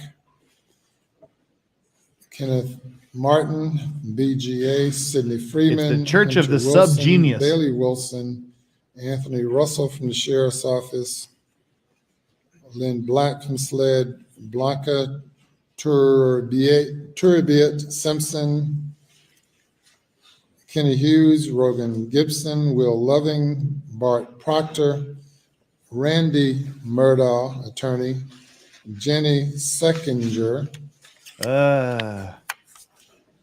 Annette Yeah, Griswold. look up the Church of the SLED, Subgenius. It was a Paul thing in the Rudofsky, early 90s on Usenet with Bob. Alfred believe in Johnson Bob. from JLA Investigations, David Grubbs from the Attorney General's Office, Demi Harvin from the Forensic Science Network, Kenny Kinsey from the Orangeburg County Sheriff's Department, from SLED, David Owens, Charles Gent, Ryan O'Neill, Courtney Adams, Jamar Al. Yeah, that was like the Rialdi, original alternative religion Oswald thing. Toledo from the Attorney General's Office, Bob's good. Jason Chapman from the Sheriff's Office, Greg Cook,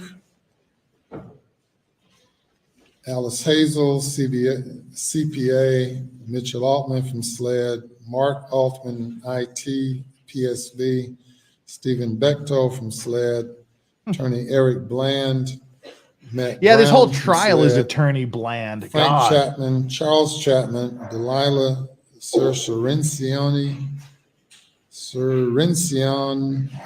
from SLED, Timothy Collins Sr. from SLED, John Conley from the Highway Patrol, Tyrone Corbin from Varnville Fire Department, Keith Kirby from the Sheriff's Office, Gary Davis, Mary Ann Dempsey, Richard Dixon, Morgan Dowdy. From the Sheriff's Office, Richard Haley, Nancy Drawdy, David Drawdy. Yeah, I'm going to go grab me a Corner, cigar. Hang tight Donna for a second. Eason, Ashlyn Gant, Hallie Godley from SLED, Virginia Hadwin, Jamie Hall from SLED, Scott Harriet, Richard Harvey from the Sheriff's Office, Laura Hash from SLED, Bailey Haynes from SLED, Michael Hazel, William Hedden, Adrian Hefney from SLED, Gray Lafitte, Henderson, Kendrell Henderson from the Hampton County Sheriff's Office, Marcus Hayward from SLED, Guri Buddy Hill from the Sheriff's Office, Tommy Hines from SLED, Jonathan Hallbrook from SLED, Graham Holmes, Chandler Horney from SLED, Stephen Hudson, Jennifer Hunton from SLED, William Hutto, Jessia James from the Highway Patrol, Christy Gerald,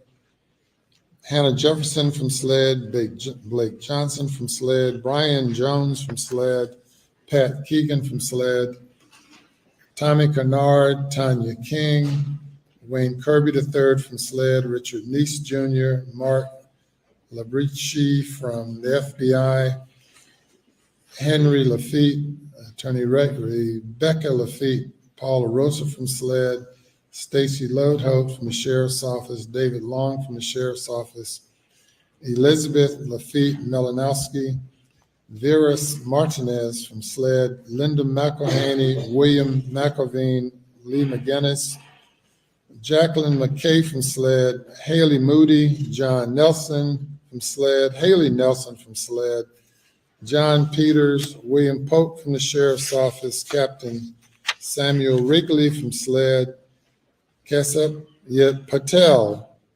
Wow, what did I miss? Emily What did I Reinhardt miss? What from did I SLED, miss? Dr. Ellen Reimer, MUSC pathologist, George Rios. Can't find my from little Sheriff's ashtray. Office. I've just got like Major this Tommy gigantor Robertson ashtray from that I have to SLED. use. Crap. Diane Rowe, Walter Salisbury, Daryl Anthony Corbin with the Utah Sampson from Jazz. SLED.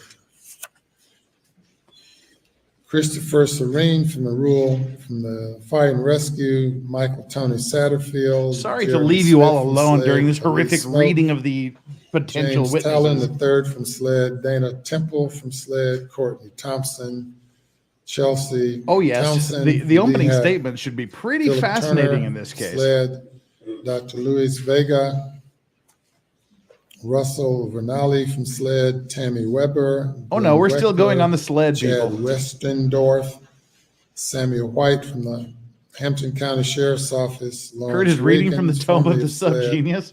Matt Nice. Wild from the FBI, David Williams from SLED, Matthew Williams from Fire and Rescue, Madison Willis from SLED, some from Savannah Memorial Hospital, the following doctors' employees: William Bromberg, Caitlin Bowman, Dr. Carrie Jeter, Alice Dion, Doctors Brandon Runyon, Brenna Casey, James Mitchell, Brittany Matthews. Oh, From he is. SLED, Lisa He's Chapman, reading from Bailey the- Morgan, from the tome of the Art subgenius. Pauly, Haley Fiorucci, Jennifer Hutton, also from SLED, Lonnie Nelson from the Sheriff's Office, David Weaver from SLED, Al Jarvis from SLED, Christopher Anderson, Arthur Badger, Johnny Bush, James Drawdy, Angel Gary, Jordan Jenks, Damian Risher, Elise Taylor Mallory, Dion Martin, Thomas Moore, Pamela Pinckney, Natasha Thomas, Buster Murdaugh, John Marvin Murdaugh, Liz Murdaugh, Kennedy Brandstetter, Terry Brandstetter, Marion Brandstetter, Russell Lafitte, Jay McGill, John Dingle, Scott O'Quinn, Charles Lafitte II and Lafitte III, Harold Trey Matheson III, Megan Kimbrell, Terry Haynes, Kenya Trinhern, Attorney Amy Bauer, Stephanie Stanley of SLED, Dr. Robin Cotton, Dr. Jonathan Eisenstadt, pathologist, crime scene analysis, Tim Palmbach, Michael Sutton, Kenneth Searcy, crime scene reconstruction, Jim Persinger, computer forensics, Chip Johnson, computer forensics. William Holy crap, Tobin, Kurt GSR, actually has the hard copy Michael of the Sturgis, book. Oh my Cellbrite god. Digital Evidence, Dr. Amy Bruder. Oh, Kurt is way cooler than I thought he was. Lynn Murdaugh, Goetti, Dr. Donna Swartzwart Maddox, psychologist, Eric Robinson, Kayla Robinson, and Philip Strother.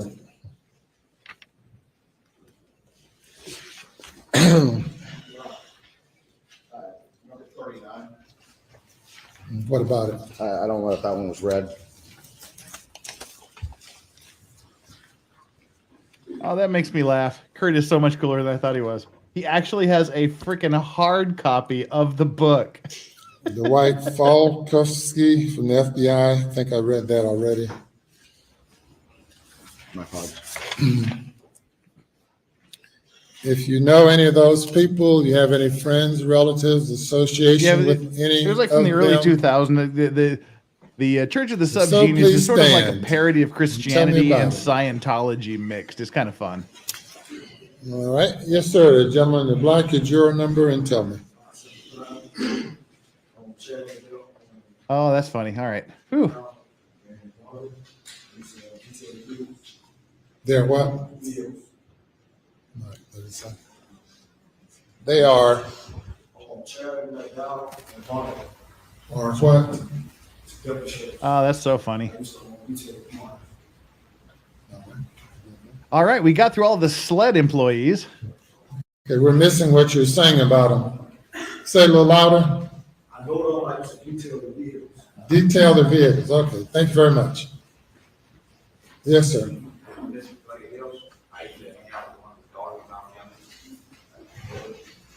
Juror number. Thank you.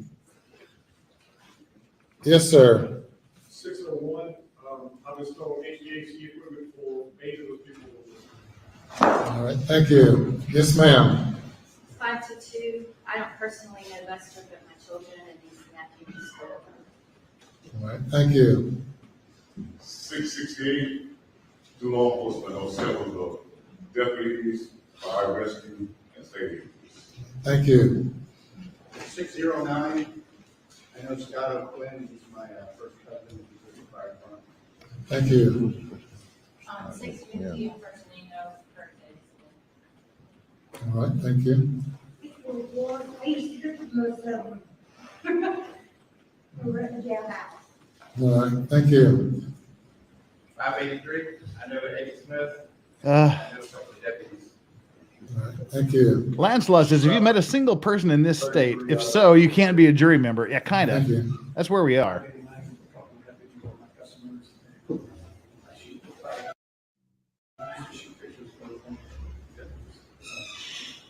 Thank you. Yes. 528, I sold a truck to Mr. Lincoln. All right, thank you. 564, know numerous law enforcement guys. Some of the businesses, customers through the forecourt. Thank you. 599. Whoa. Mark Mole is very close to my husband and his family, and they all hunt together and do a lot of work for them on properties. Thank you. 612, several deputies, and I've known personally, Kurt Eastman. All right, thank you. Yes, sir.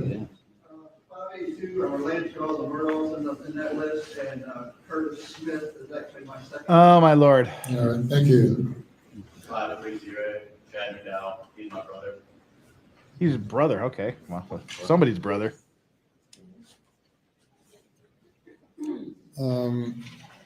And should he be a witness, would that affect your ability to be fair and impartial? All right, thank you. Oh, his brother's going to be a witness and he's not going to make him fair or impartial problems. If your brother is a witness, there's about 0% chance you're ever going to be on that jury. All right, Like literally 0%. Having asked all the questions that I've asked, if you know of any reason why you cannot serve as a fair and impartial juror, or it's why you should not be selected to serve, please stand. Because Jesus told me not to. Well, you already asked that question. You can't use the Jesus Tell me your juror number. All right, we'll ask you about it in a few minutes. Number 599. Anyone else? Yes, sir. Juror number? No, he's reading from the 635. book of the We'll ask you about it in a Subgenius. few I was just talking about being an early member of the Church of the Subgenius. It was like from the mid '80s, it sort of popularized all the way through like the early Ladies and gentlemen, that '90s on concludes the Usenet. list of He actually has a copy of the book. So questions kudos and to Kurt. information we're seeking to get from you. There are a number of jurors we're going to talk with further.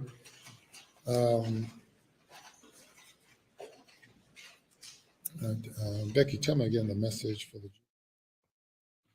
All right, taking a little bit of an audio break here, I guess. But yeah, the Church of the Subgenius is sort of a it's a parody religion that's a mashup of Christianity and Scientology. It's pretty funny.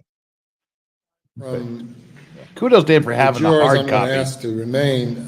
We're going to excuse you all to come back at 11 tomorrow morning.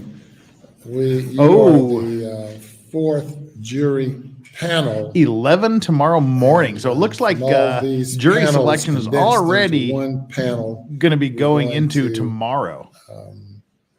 So we're probably not going to start with opening statements until maybe the afternoon of Wednesday. To choose our jury in this case, the intent is to choose 18 jurors. They better not shut this thing down right now because I just lit this damn cigar. I got like another hour or two in me. We need to stay with this are the following jurors. If you all will stand at this time, number 515, number 522, number 585. These are the ones that have made the cut. number 668,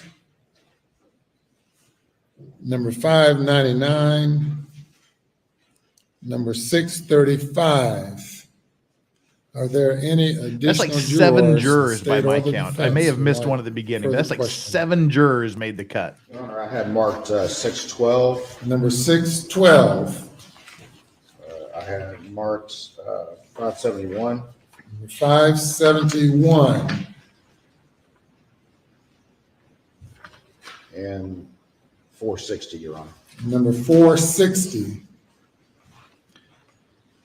You're on number 530 and number 530, and 609 number 609, and 585. 585 is standing now. Oh, I'm sorry. And Your Honor, off the questionnaire, 495. Number 495, Yes, sir. 522. number 522, who's already standing, Thank you. 599. 599, who's already standing, Great. I apologize. 601. number 601, 601, who's 601, all right. And Your Honor, there are, there's one that's cut off at the top. I can't read the name of this person. Oh my God. 2 pages, what's on the other page?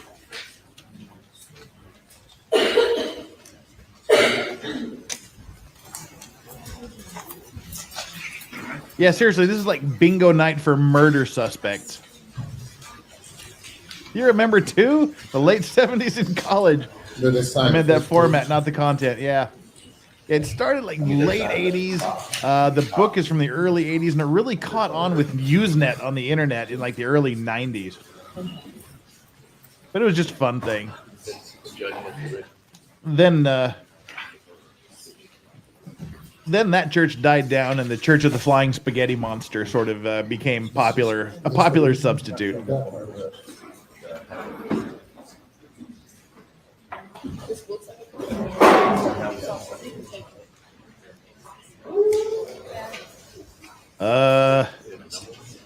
All right, there's nothing going on here, so we'll keep that small. Ooh. And that fades into silence. Wow. There we go. I have no idea what's going on. It's 11:30 there. Juror 69 was relieved. Okay. Yeah, they're still trying to pick non-corrupt juror members. Do you have the original? Oh, we're back. Pardon, do you have the original of these papers, of the questionnaires? There has to be an original. Where is it? Oh, now they can't find the original of the document, really? The original questionnaire? Ms. Hill. Ms. Hill. Ms. Hill, wake Where's the the fuck original? up. Do you know who the person is that you handed?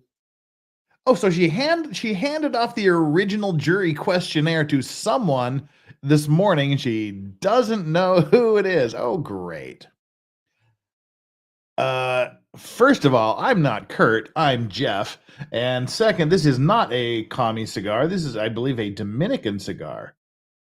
This is an Ave Heritage cigar. I have some commie cigars up there, but they're too expensive to smoke for this type of a jury selection. Ladies and gentlemen, except for the jurors whose names I've called, do you have another? Yes, sir. We have 582 and 654, please, Your Honor. 654. 8675309. 8675309. Jenny. 582. And Jenny, 582. who can I turn to? 582. All right. All right. I need you all to remain. All the other jurors are to return at 11 a.m. tomorrow morning. So you all are excused till 11 a.m. tomorrow morning. Please be sure to be here at 11 a.m. tomorrow morning. 11 a.m., 10, so 9. We'll just have to start a little bit early tomorrow. Cool. That'll be an original. Surely we're not ending court for today already. See, that's the problem I have with this particular court feed. The judge doesn't explain what he's doing. They just shut the audio down, and we hope for the best.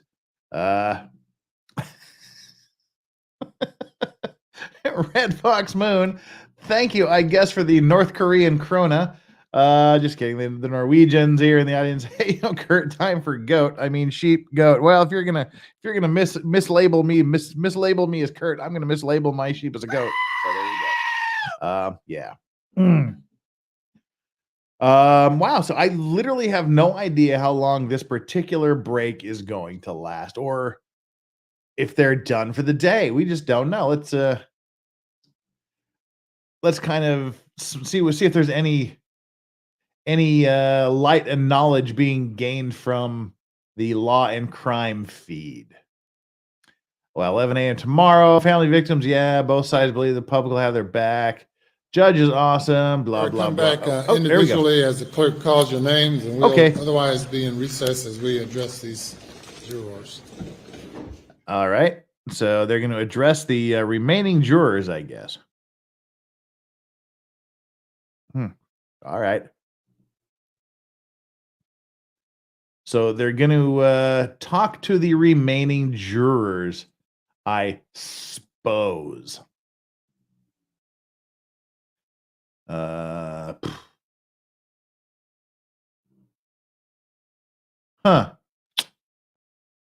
Well. All right. No idea if they're how the rest of this is going to play out. Is they got done what they tried to do, was to go through all 4 of these batches. But what he was saying yesterday was that they were going to bring back all of these people that had passed the original muster and bring them in the afternoon after lunch. I don't know if that's still what they're planning to do or not.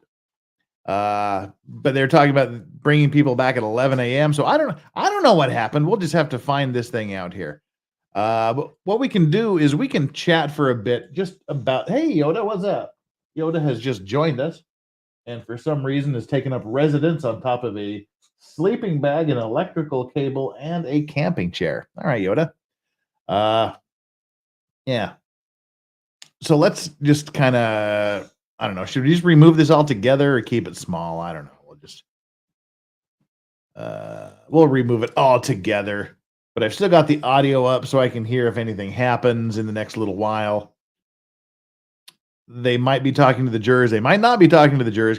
We can't see Yoda. Yoda's out of camera range. Yoda is sort of kind of directly to my left. So, yeah. One thing that we may not know, sorry, Nathan C. has a super chat. Thanks for doing these streams, Kurt. Yeah, whatevs. We're 2 minutes away from our 2nd hour Griff stream here. So for those of you that didn't know, he has filed a notice of alibi. So he's saying he has an alibi for not committing these crimes. Why it couldn't possibly have been him. I have some, what's the word I'm looking for? Not suspicions, concerns, maybe. I think he might not be as, his alibi might not be as good as I think he thinks it is, perchance. But hey, we'll just have to see what they can prove as far as the alibi goes. How? Because I mean, the defense really, they don't have to prove anything. It's the prosecution that has to prove that this alibi doesn't hold water. Cheryl says, legal advice is, I'm emailing you a few styles of Afghan so you can tell me what type. Oh my God, that is so sweet of you. Jeez. Oh, dang. All right, let's look at what he thinks his alibi defense is. He's pled not guilty, and he's made an official notice of an alibi. So let's see. Shall we see what his alibi is? Jeff is confused, but Steve did it.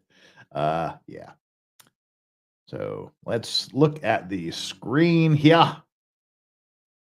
Share screen window. This here is his notice of alibi defense. He has 4 indictments here. I'm not even sure what the indictments are. Exactly. Hey, Jeff, that hat is okay, says fantastic Mr. Foxy Daddy. This is from Miller Hats in Texas. All my cowboy hats are from Miller Hats. And those of you that saw the other day, Yoda ate my favorite hat, my favorite black beaver pelt hat. A replacement is on the way. Yoda snacked on my favorite hat. I've had that hat for years and years and years. It's a replacement for a hat I left in the back of a taxi one night after being intoxicated. But anywho, this is his notice of alibi defense. Let's see if we can embiggen it a bit here to get a better view. Let's see. Oh, come on. God dang it. No, that's exactly the opposite of what we wanted to do. We can make it a little bit bigger. Okay. And get rid of that. Oh, too big. All right. I guess that's as big as we're going to get. And before we get to this, let's do our 2-hour like and subscribe grift. See how we're doing. How are we doing on the likes and subscribe? Currently, we have 882 people hanging on and 984 likes, but 1,080 of you have voted. So literally 100 more people have taken the like poll than have actually hit the like button.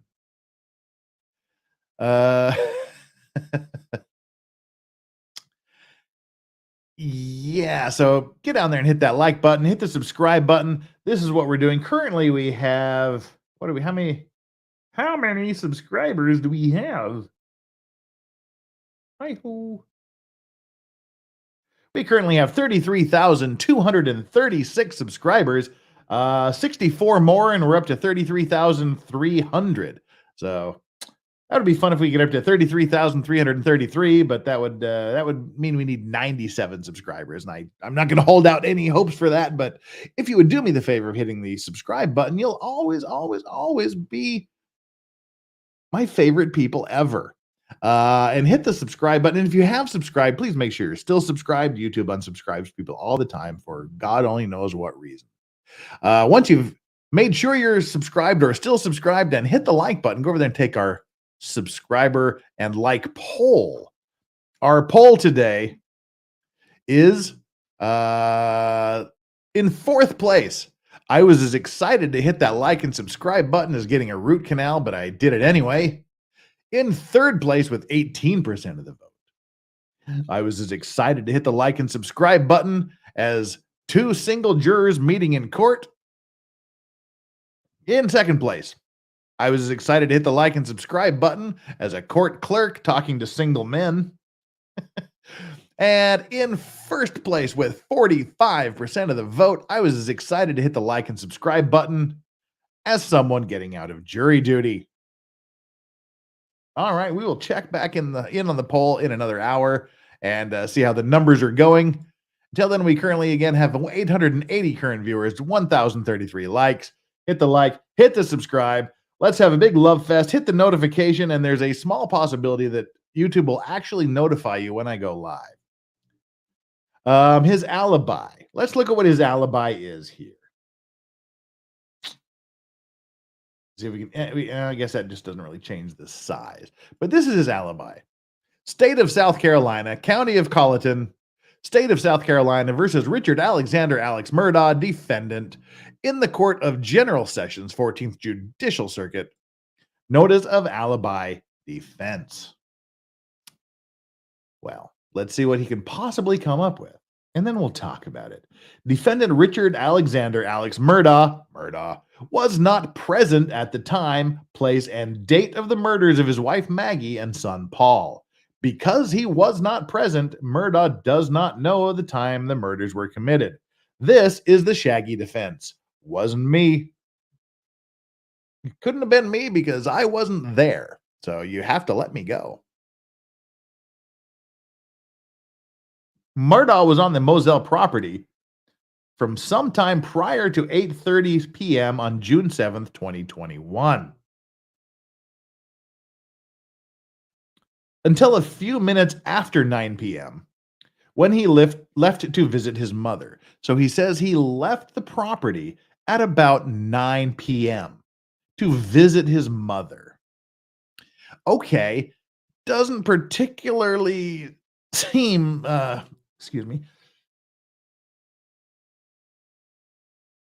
seem too particularly odd. He's visiting his mother a little late in the evening, but okay.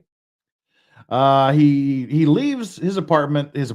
He leaves his property a few minutes after 9 p.m. to visit his mother. Maggie and Paul were alive the last time he saw them before leaving for Alameda. So they were still alive when he left at 9 p.m. During the drive to Alameda, Murdaugh had cell phone conversations with his son Buster Murdaugh, his brother John Marvin Murdaugh, his sister-in-law Liz Murdaugh, Chris Wilson, and C.B. Rowe. Murdaugh arrived at Alameda at approximately 9:20 p.m. He visited his mother, Elizabeth Libby Murdaugh, and a nurse's aide, Michelle Shelley Smith. Michelle, that's an interesting spelling of Michelle. Michelle Shelley Smith. Murdaugh stayed with her until approximately 9:45 p.m., then returned to Moselle, arriving at approximately 10 p.m. On the return trip to Moselle, Murdaugh spoke with Chris Wilson via cell phone. Murdaugh discovered Maggie and Paul's bodies at approximately 10:05 p.m. That's it. He's saying, I wasn't there. Well,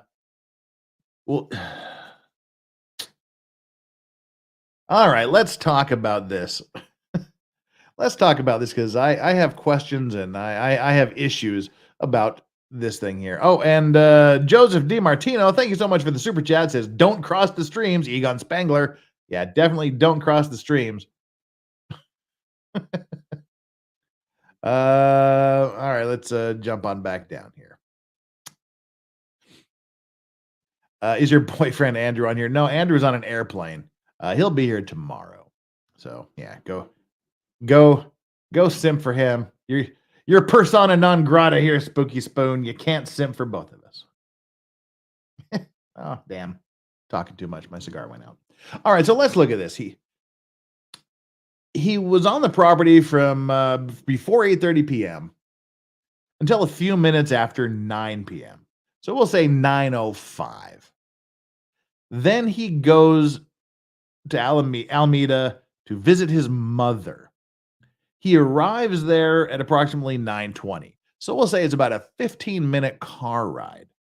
And during that 15-minute car ride, he talks to an absolute shit ton of people. I mean, in 15 minutes at 9:30, if anybody calls me after 9 p.m. at night, you better have a damn good reason.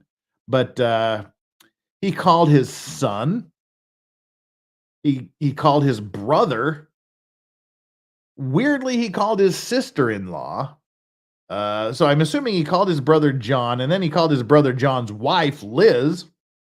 Why you'd call your brother's wife is weird, especially after you've just talked to your brother. I don't know. Chris Wilson and C.B. Rowe. So that's 1, 2, 3, 4. He calls 5 people in the space of 15 minutes. 3-minute average phone calls each, nonstop. Now, if I were a skeptical person, I would say that sounds like someone who is desperately trying to prove they didn't commit a murder. Wasn't me. See, I'm driving down the road. I'm calling people. It'll be interesting to see what the cell phone data reveals. Were the calls actually made? Where are the cell towers pinging? Do they support his time and movement assertions? But so anyway, he calls 5 people during his roughly 15-minute car drive.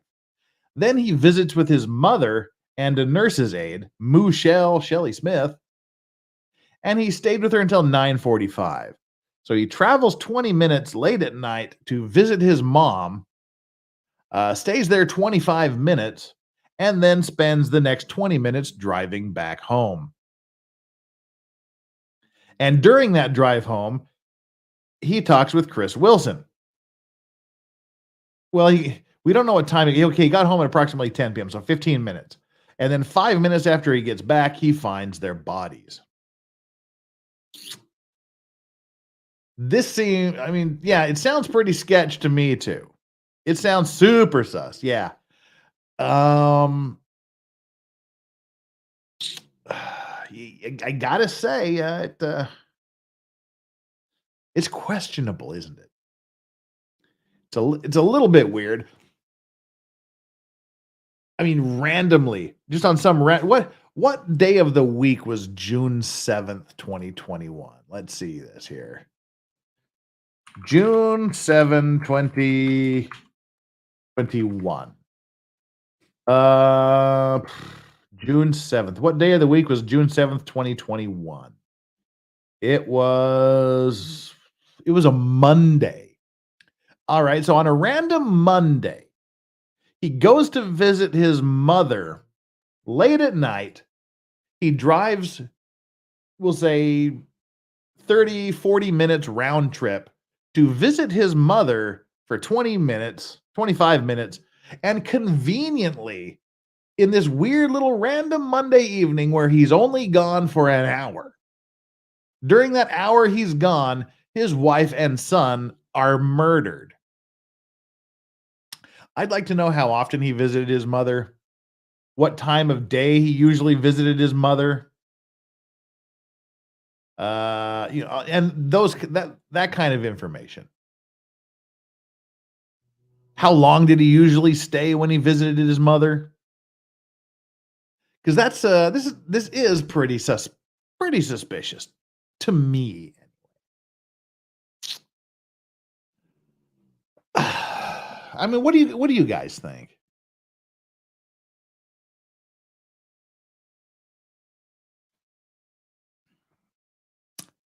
I don't like it. I don't like it. It's it couldn't have been me. I wasn't there. But again, it's a random day. It's a random Monday. And to just pack up your shit on a Monday night, go visit your mom from like 9:25 to 9:20 to 9:45 or whatever it was at night, and then drive back. And mysteriously, in that 1 hour time period, someone, for some reason, has offed your family.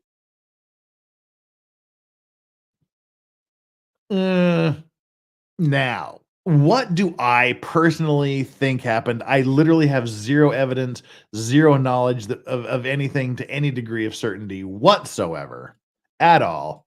I got nothing.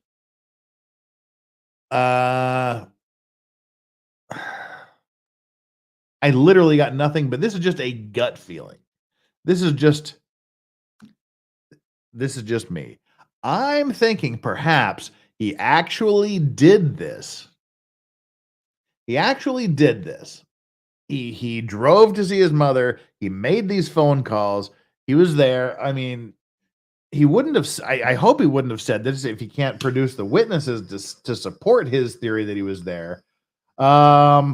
I think, to me, it smells a lot like he may have paid someone to do this. He may have paid someone to delete them. I don't know. That's a possibility. Either he did it before he left, which is also a very distinct possibility. He deletes them, then he goes off to visit his mother and says, "Oh, they died while I was gone, but they had actually died before." Again, we'll have to hear what coroners say. We'll have to say what medical examiners say. Well, I mean, that's just we'll have to wait for that. But if he didn't do that before he left, or he could have just planned to do it, visit him, and then came right back and then blasted him as soon as he got home, that's also a possibility. But there's also the possibility it could have been a murder for hire. Why do I think that's a possibility? Because he's also charged with plotting another murder for hire. Flux, thanks so much for the super chat. Flux says Jesus told me he was innocent. Yeah. Thanks, Flux. He's also had another murder for hire charge. Well, it wasn't necessarily a murder for hire for him. Why? Because before he was arrested, he allegedly paid a man to kill him.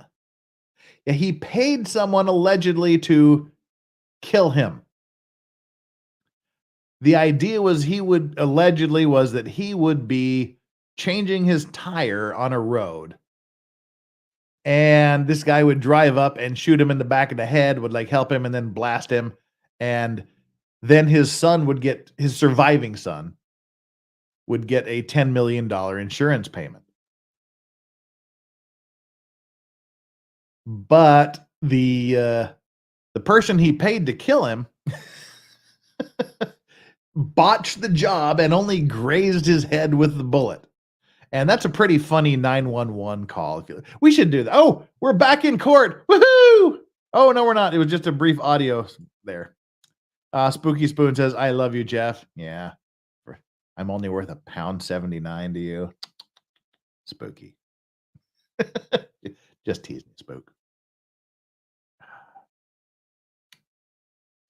Why you suck your teeth so much? Do I? That's actually kind of. Do I do that? If I do, it's a Korean thing.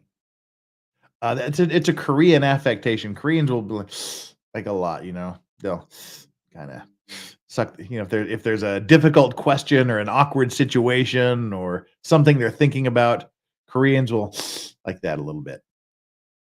Yeah, how old is his surviving son? I don't know. But he got rid of, allegedly, his wife and his son, Paul Jr., who was accused of being drunk and getting involved in a boating accident that ended up in the death of another woman about a year, I think, before this happened. There is death everywhere surrounding this guy. There is literally death everywhere. So I think it might be a possible. Whoa, weird. Nope. We just about had a camera incident. The camera panned around the courthouse for a bit there. Anyway. Yeah, so he's in the time between the death of his wife and one son and his arrest for their murder. He paid a dude to try to delete him, and for that he was charged with that, and the guy that did it was charged with attempted assisting of a suicide or something like that.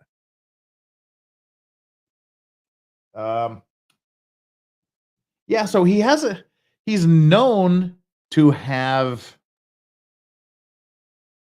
hired someone to try to kill him. So to me, it seems reasonable and seems there's a good possibility that he would hire someone to delete his wife and son while he's gone. If he's got the money to pay for someone to kill him, he probably has the money to pay for someone to kill his wife and son. And see, they were shot with different weapons. His wife was shot with a rifle and his son was shot with a shotgun. And I think that's one thing that they're going to try to use as a defense. It was two people. There's two different guns, two different people, and I wasn't there. But you can hire two people, and maybe they have evidence. Who knows? There's so much financial stuff, and maybe I'm just like totally going down the speculation hole here. There's zero evidence for this. I'm just thinking out loud. He's been accused of all of these massive financial crimes. He's facing 166 criminal charges. A lot of them dealing with drug possession, manufacturing, distribution, financial crimes, money laundering. He stole allegedly about $8 million from his clients. and other people over the years. So you got that money, you can hire 2 people to off your family while you're visiting your mother for some random reason on a Monday night. The shotgun had 2 kinds of ammunition, buck and bird. I don't think they went full Chappelle.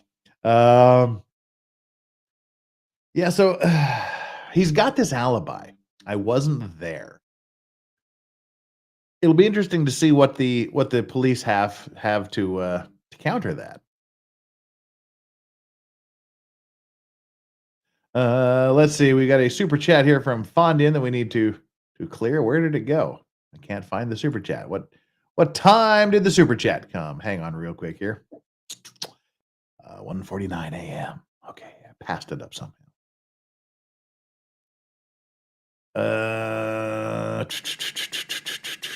All right, we got it. Got a few super chats to get through here. Wolfram says, notice of alibi defense. Yoda was not present in the house at the time the hat was eaten. He was out for a walk at the time. 1, Yoda doesn't go for walks. Yoda hates walking. 2, I witnessed Yoda. I'm an eyewitness to the hat munching. So yeah, guilty. We don't even need a trial for Yoda. Yoda was guilty AF. So MG Law says it's a Korean tick. Our daughter's best friend is Korean and her mother does that. Yeah, that's a thing. Question, considering your theory just now, wouldn't it make more sense for the surviving son to have done all of these since he would stand to get the 10 million? Well, it's his father's insurance policy. So he only gets it if his father dies. If his father dies, he gets the 10 million. If his brother dies, he doesn't get 10 million. If his mother dies, he doesn't get 10 million. Apparently he gets the 10 million if his father dies. And apparently, I mean, the authorities say that this suicide for hire plot unraveled pretty quickly. So it seems like it wasn't the most genius attempt. I don't know why he has to file a notice of alibi. That's something good for me to look up.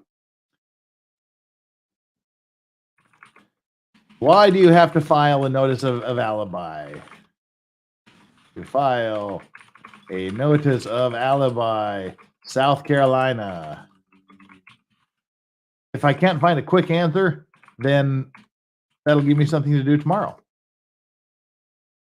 Okay, Rule 12.1. Rule of alibi defense. This is from Cornell. This is from the Federal Rules of Criminal Procedure. An attorney for the government may request in writing that the defendant notify an attorney for the government of any intended alibi defense. Okay, so I guess, yeah, this is a Federal Rule of Civil Procedure. They seem to have adopted it in South Carolina. The request must state the time, date, and place of the alleged offense, the defendant's response within 14 days after the request or sometime the court sets. The defendant must serve written notice on an attorney for the government of any intended alibi defense. The defendant's notice must state each specific place where the defendant claims to have been at the time of the alleged offense, and the name, address, and telephone number of each alibi witness on whom the defendant intends to rely.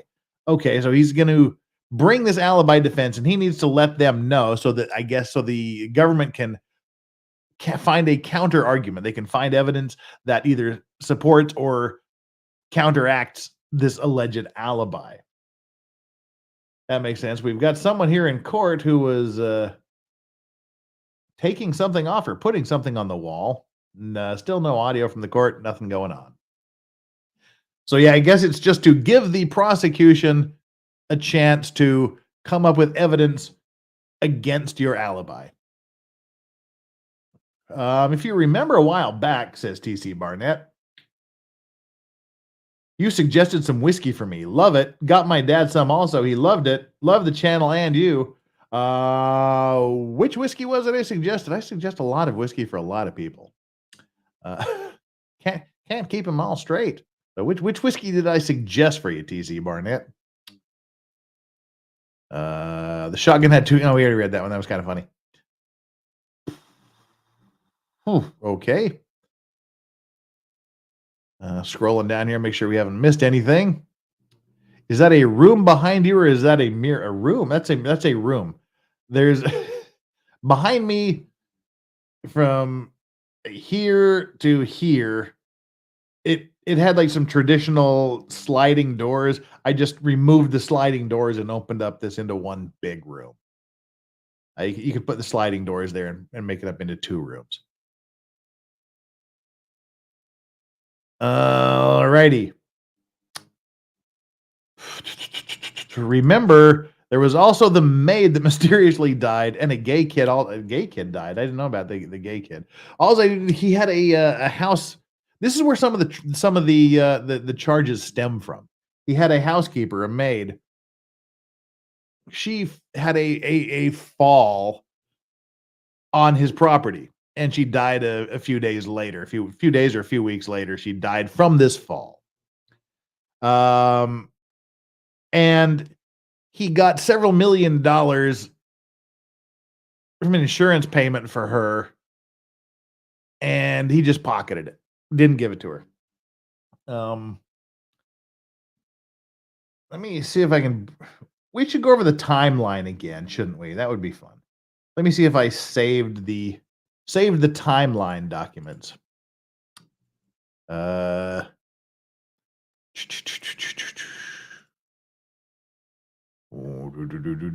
Wednesday. 9 Jorge. Oh, it's old Wednesday. Huh. It looks like I might not have it. Huh. Nope. Let me do this then. Murdaugh timeline.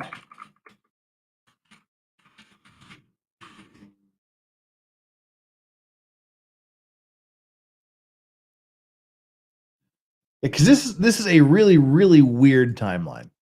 It's pretty in depth. Murdaugh, Murdaugh.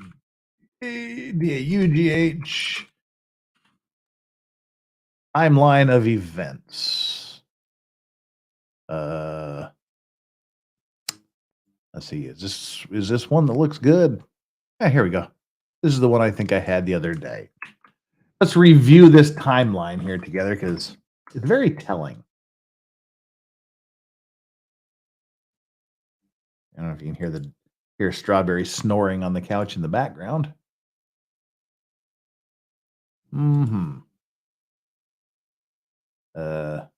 Before you leave, I'm not leaving. What have I done? Oh dear God, what have I done?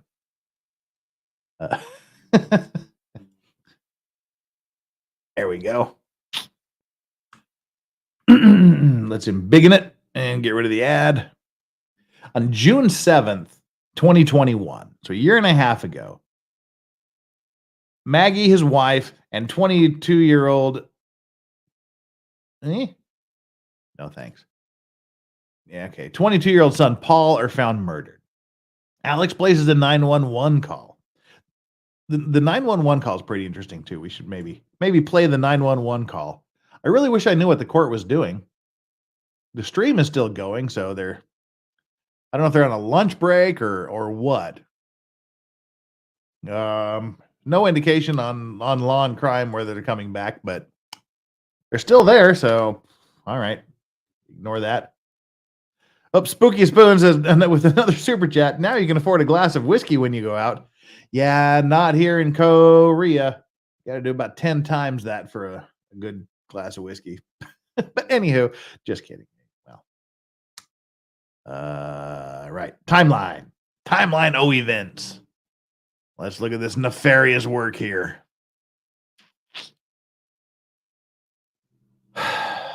June, July, August, September. 3 months later, his law firm, now called the Parker Law Group, begins an investigation into Murdaugh's possible misuse of client funds.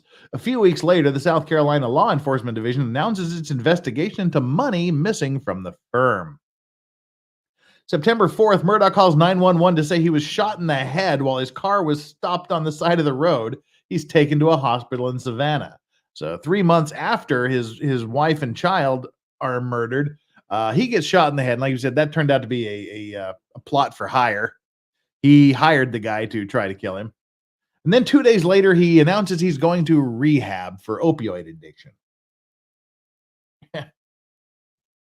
September 14th, 2021, SLED announces the arrest of Curtis Smith, saying that Murdaugh admitted to paying Smith to shoot him so his living son could collect life insurance money. Yeah. So again, that looks like that did unravel pretty quickly, just in a matter of days. Let's look at here.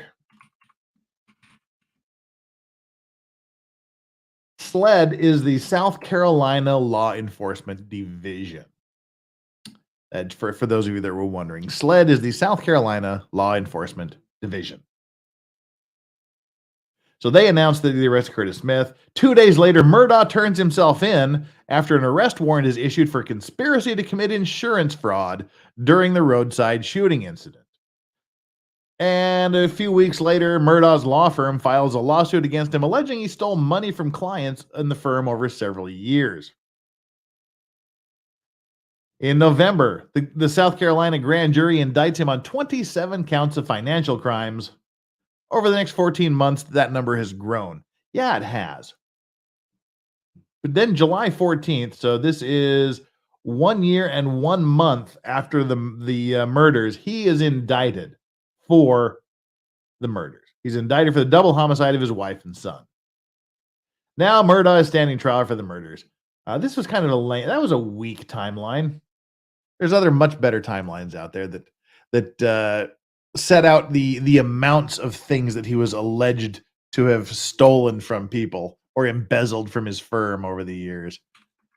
See if we can find that one. Murdaugh timeline. I had a really good one the other day. Yeah, anyway, if I remember correctly, it was about $10 million, like 8.5 million, I think is what it was.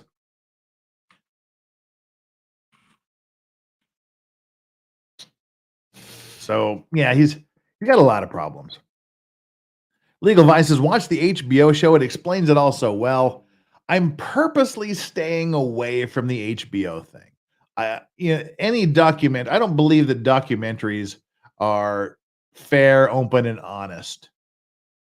I think all documentaries, they come through the filter of the director, first of all.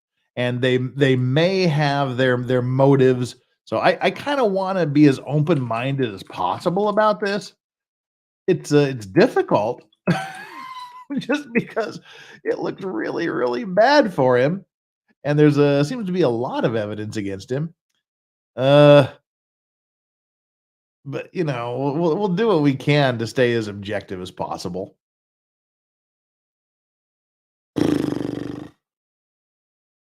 It's pretty rough. It's got to suck if you're him.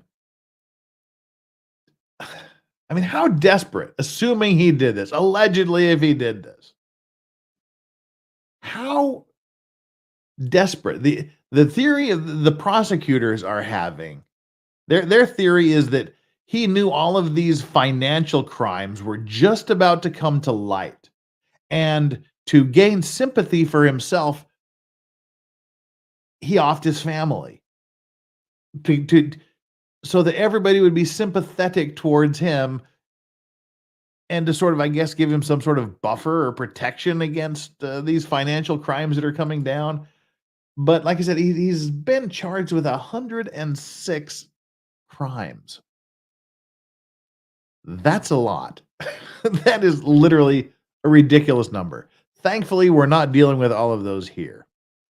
C. Warren, if mom had dementia, late visit and call is explainable. If she had dementia, I mean, how would that be explainable anyway? Well, she had a minute of lucidity and he dropped everything and ran there.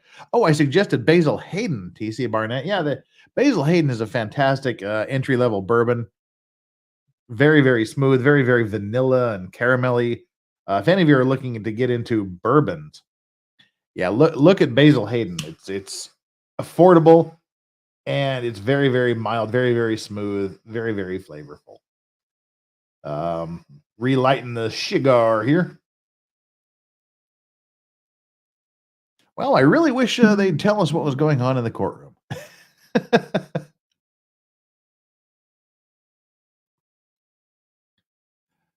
Karate Cat Mom says defense filed motion to toss ballistics evidence. I don't know what motions have been filed in this, but I assume there's going to be a great deal of motions to suppress evidence and things like that. Rumor is his wife wanted a divorce and the financial audit would bring crimes to light is another theory.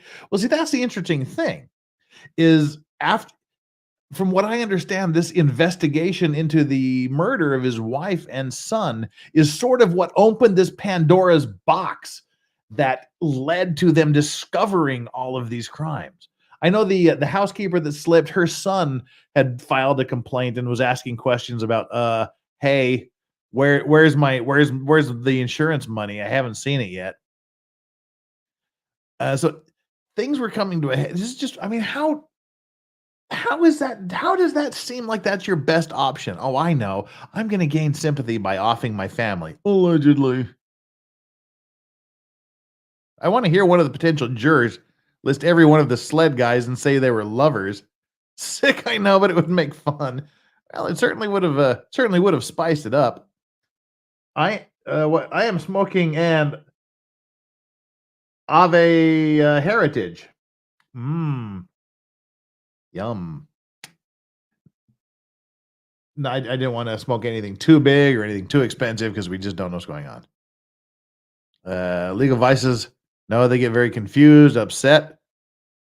Okay, so he went there to calm her down, I guess, is what you would be, in your theory, would be what they were doing. Buffalo Trace makes a nice bourbon cream that's great in coffee. Yeah, I can see that. But weirdly, Buffalo Trace is hard to find in places. The perfect drink to watch Faulty Towers? Basil Hayden? Ah, I see what you did there. Basil Hayden, yeah. Okay. Legal Vices, I need a whiskey. I need a whiskey or something comparable to Crown to give my dad a different freaking option rather than his regular Crowns every night. Law help on whiskey. Oh, Whiskey Master. Crown Royal. I mean, Crown Royal is not a bad whiskey. It's a great Canadian whiskey. Again, Basil Hayden. I would suggest Basil Hayden. It's a great bourbon from America, not Canadian as Crown Royal is. Or if you want a Canadian whiskey, it's a rye whiskey, Whistle Pig. A little bit pricier. It's about $100 a bottle for the Whistle Pig 12-year. I would get that. If he likes stronger, spicier whiskeys, if he likes the more mild, sweeter things like Crown, then a Basil Hayden bourbon is fantastic. Rebecca Chanley Painter posted updates on Twitter. Well, what are the updates she's posted on Twitter? That would be very helpful, so that I don't have to go to Twitter and see what Court TV's Chanley Painter is doing here. Let's see. Chanley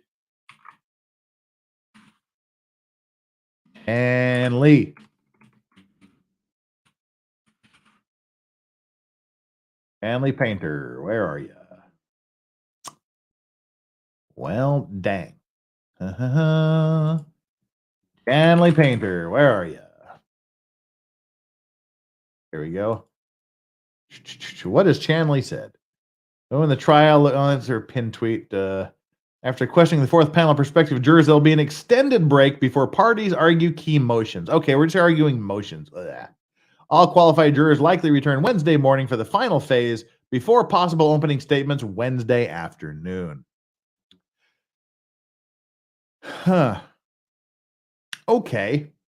So we're done with the jurors for the day, I guess.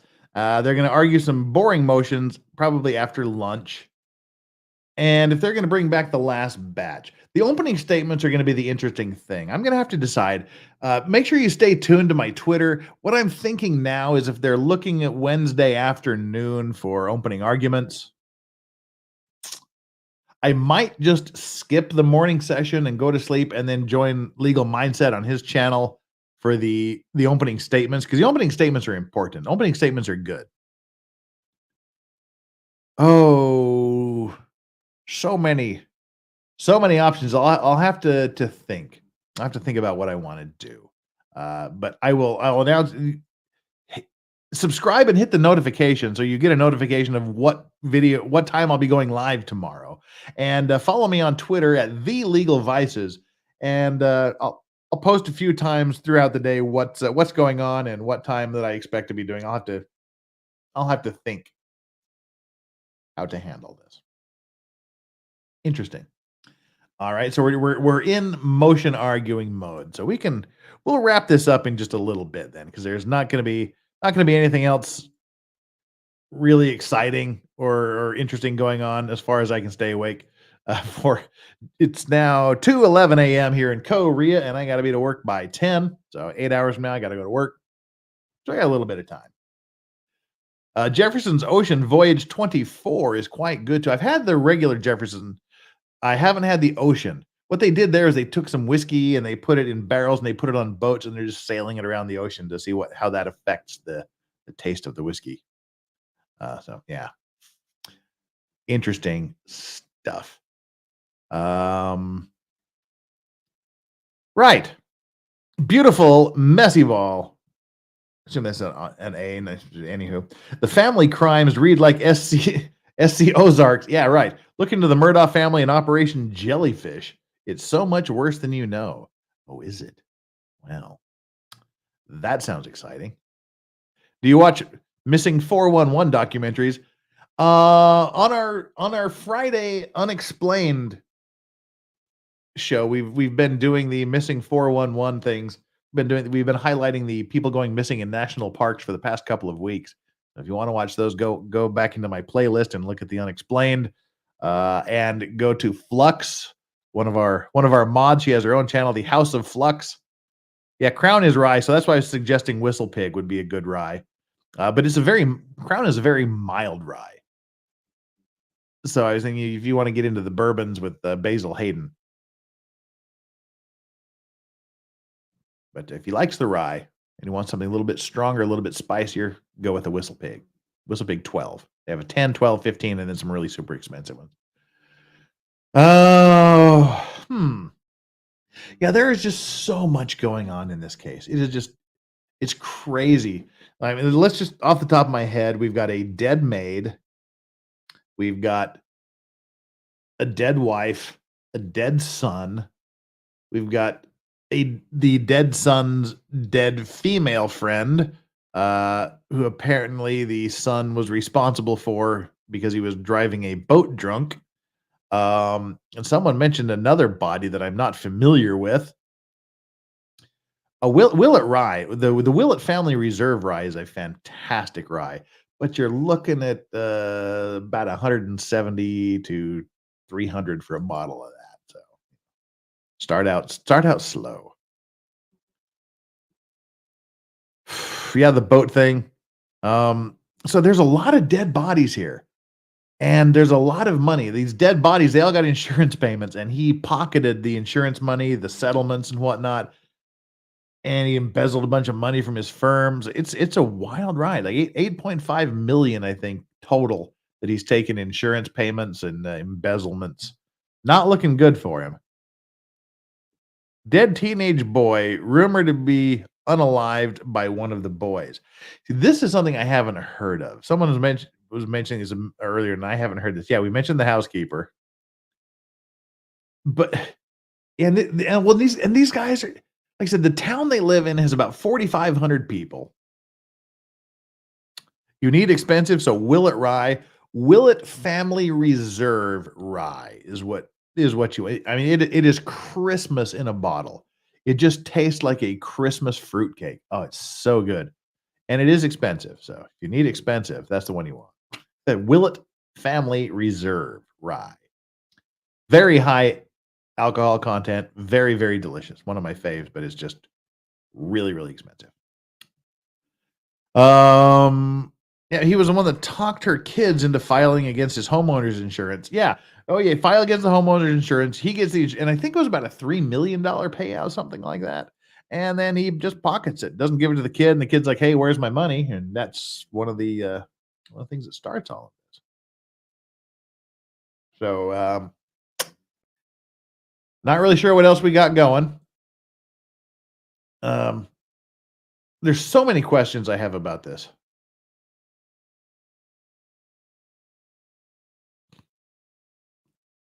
So many questions, so little going on. If anybody have any questions that I might be able to answer before we wrap this up, we are now 2 hours and 45 minutes into this. How are we doing on our poll and things? We've currently got 820 viewers and 1,161 likes.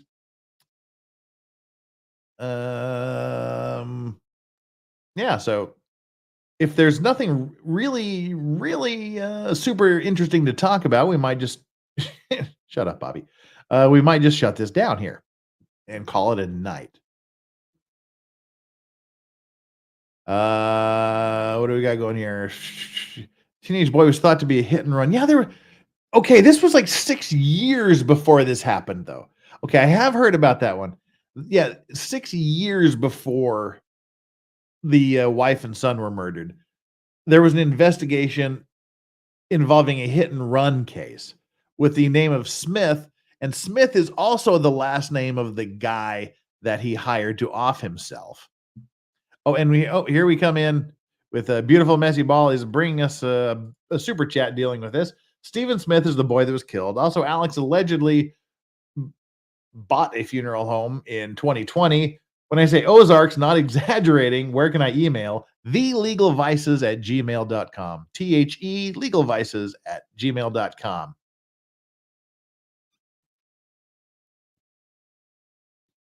Yeah, I'll dump into Kurt. I am the Princess. Hey, Jeff, can you dump the stream over to Kurt if you're shutting the stream down? I will. When I close this off, we'll go over into Kurt because I assume he's gonna stay there all afternoon through the motions and whatnot. Any thoughts on the Crowder Daily Wire war? This is what happens in all negotiations. They're just doing it publicly. I'm a capitalist. Crowder, I think Crowder's in the right. If you like what they're offering, you like it. If you don't, you walk. It's capitalism. If you think they lowballed you to the point where you're insulted and want to walk away, go ahead. And apparently there was most contracts will have a non-disclosure agreement, but no contract was signed in this case. But in a lot of, when you're dealing with these high dollar negotiations, we were talking like 50 million, I think was the original offer. When you're dealing with these huge amounts, often you'll sign an NDA, a non-disclosure agreement, dealing with the negotiations that prohibit you from talking about the negotiations publicly, the offers, the counter offers. And there's also times when you agree on the terms and you sign the actual contract will contain, as part of the standard non-disclosure clause, that you can't talk about any of the negotiations. But it seems like Daily Wire didn't have that. If they did and he's breaking that, that's a different story. But unless there is a specific prohibition on talking about the negotiations, I guess he's free to talk about them. And this is a thing too. When you make someone an offer, you want it to at least be acceptable. It wants to be in the realm of something they would be interesting. Nobody ever makes their first offer exactly what they want to give. They lowball, someone starts high, you do this, this guy lowers, this guy raises, this guy lower raises, this guy lower raises, and then you kind of come up with a number. But you want that first offer to be something that is reasonable, something that's not going to piss off the other side. And I deal with this a lot when we're negotiating settlements. In fact, I just had this conversation with a client last week.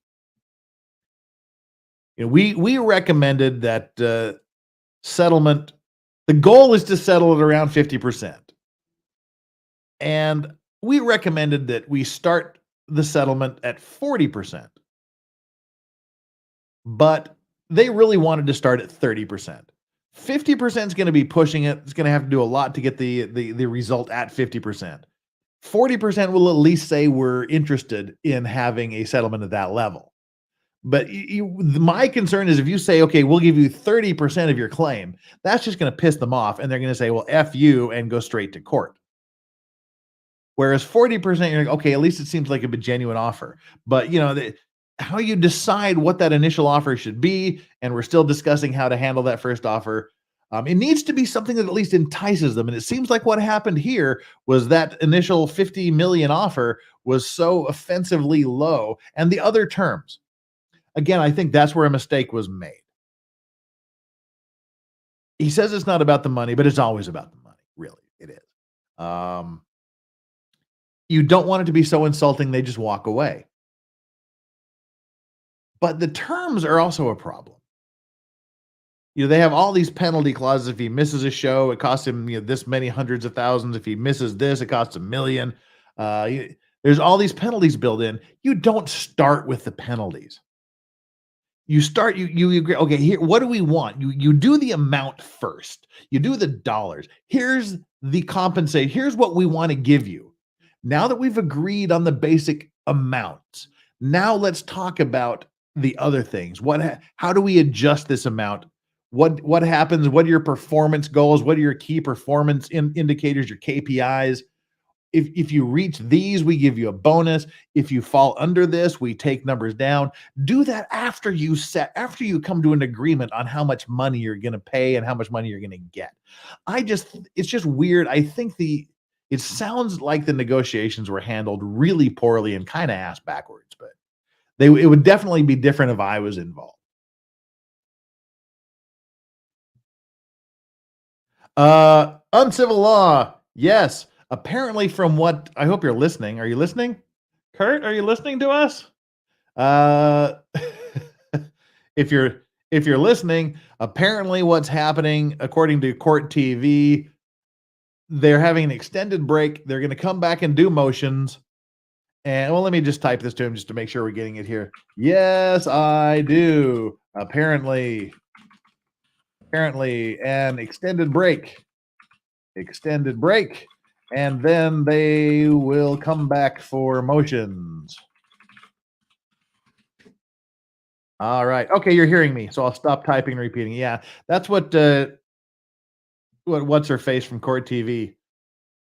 Chelsea Painter was saying that they're going to have an extended break, probably the lunch break. They're going to come back. They're going to do motions in the afternoon.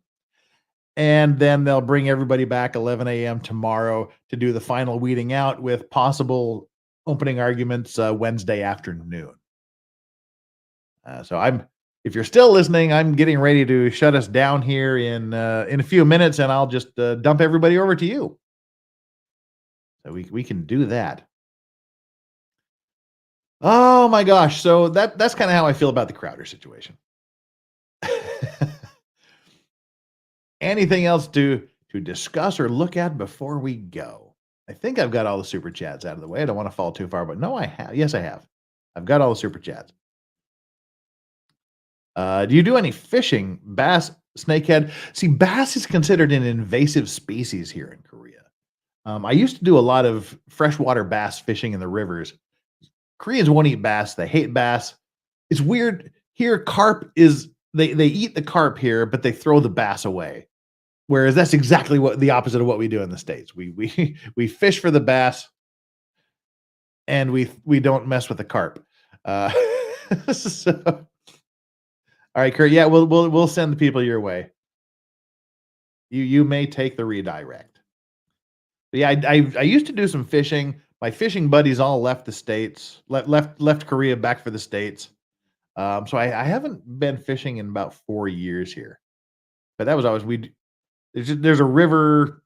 If you saw my video that I uploaded the other day about sitting in this gigantic park with a bunch of dogs and my dogs, right behind the reeds where I was sitting is a big river, and it's just full of bass. You can fish from a boat in the river. You can fish from the shore, and you can do pretty good catching them. Carp at Lake Powell. Yeah, poor Lake Powell. Korea missing a trick there. Yeah. Well, no, it's just a weird thing. It's bass is an invasive species here, and they want to get them out. The bass are pretty good size here. They kind of actually are. All right. Well, that answers our fishing question for the day. Make sure we've got everything done. All right.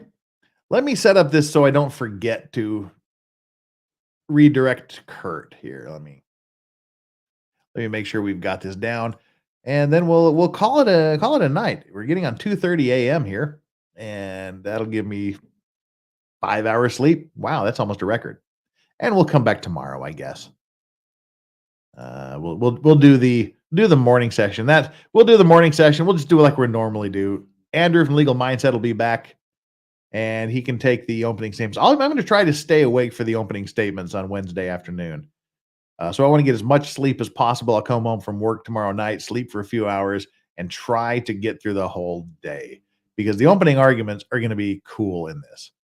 I can't wait for the opening arguments. All righty. Hang on here. I'm setting up the redirect for uncivil law, for redirecting everyone to Kurt at uncivil law. There's a couple things we can do before I go, though. I'm just thinking out loud here. Hang on. Oops. Huh. I made a mistake. I always make mistakes. Pardon me just for 1 second here, and then we'll get back into something that I forgot to do that will be interesting. Uncivil law. There we go. All right, we are all set up to raid him. All right, law and crime have taken their cameras off. We just got a test pattern. So they are officially done until the afternoon, I guess, at which time they will come back. And let me go to law and crime right now. They had a pretty good summary of things. First of all, he got heckled walking out of the courtroom yesterday. That was pretty interesting. Where are we? Yeah, let's watch him get heckled in the courtroom yesterday. You're going to go chase tornadoes in Texas? Yikes. That sounds spooky. Don't do that. Well, unless you want to, in which case just be careful. Here he is getting heckled coming out of the courthouse yesterday. This was after jury selection. He's coming out, getting carried back to jail. ALEX MURDAUGH, I'm Jonathan Lee Richards. Why did you do it? I'm here to investigate you. He's a tall guy. Are you enjoying your time out of jail? Shame on you for what you did to your wife and your son. Just curious. Shame on you. You're going to prison for the rest of your life. Shame on you. I'm Jonathan Lee Richards, investigate. Bullhorn I'm here. Betty, baby. You're going to prison. I'm Jonathan Lee, whoever investigates. That sounds less like a concerned citizen and someone who is just trying to grift his little operation there.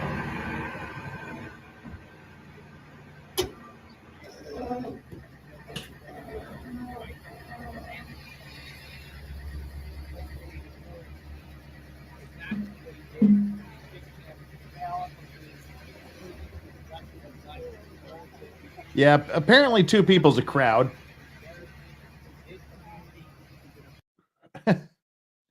Yeah, that just kind of sounded like one guy grifting for his channel.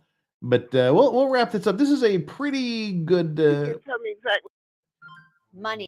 This is a pretty good background that they put together. It has some of the 911 call. It has some of the other calls that he was involved in.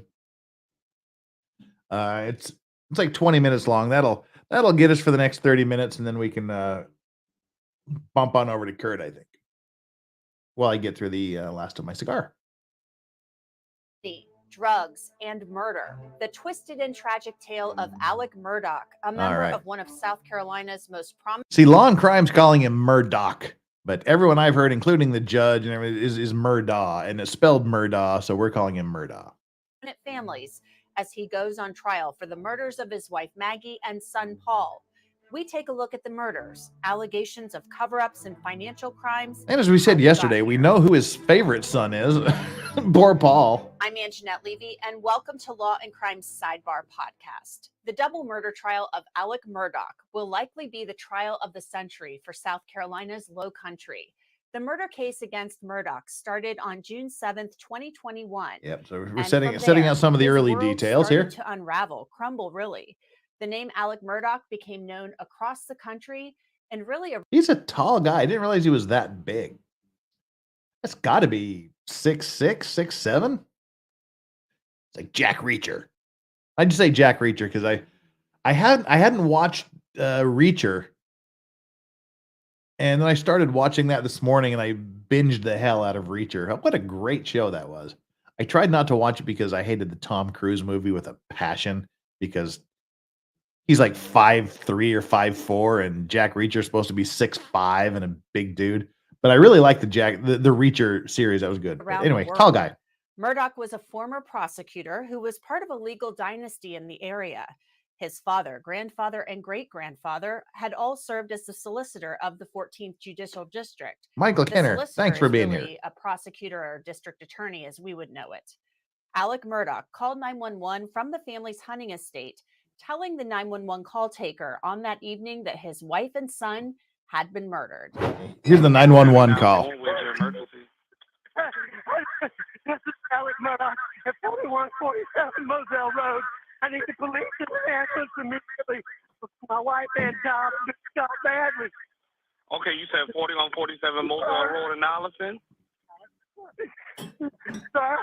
You said 4147 Moselle Road in Allison?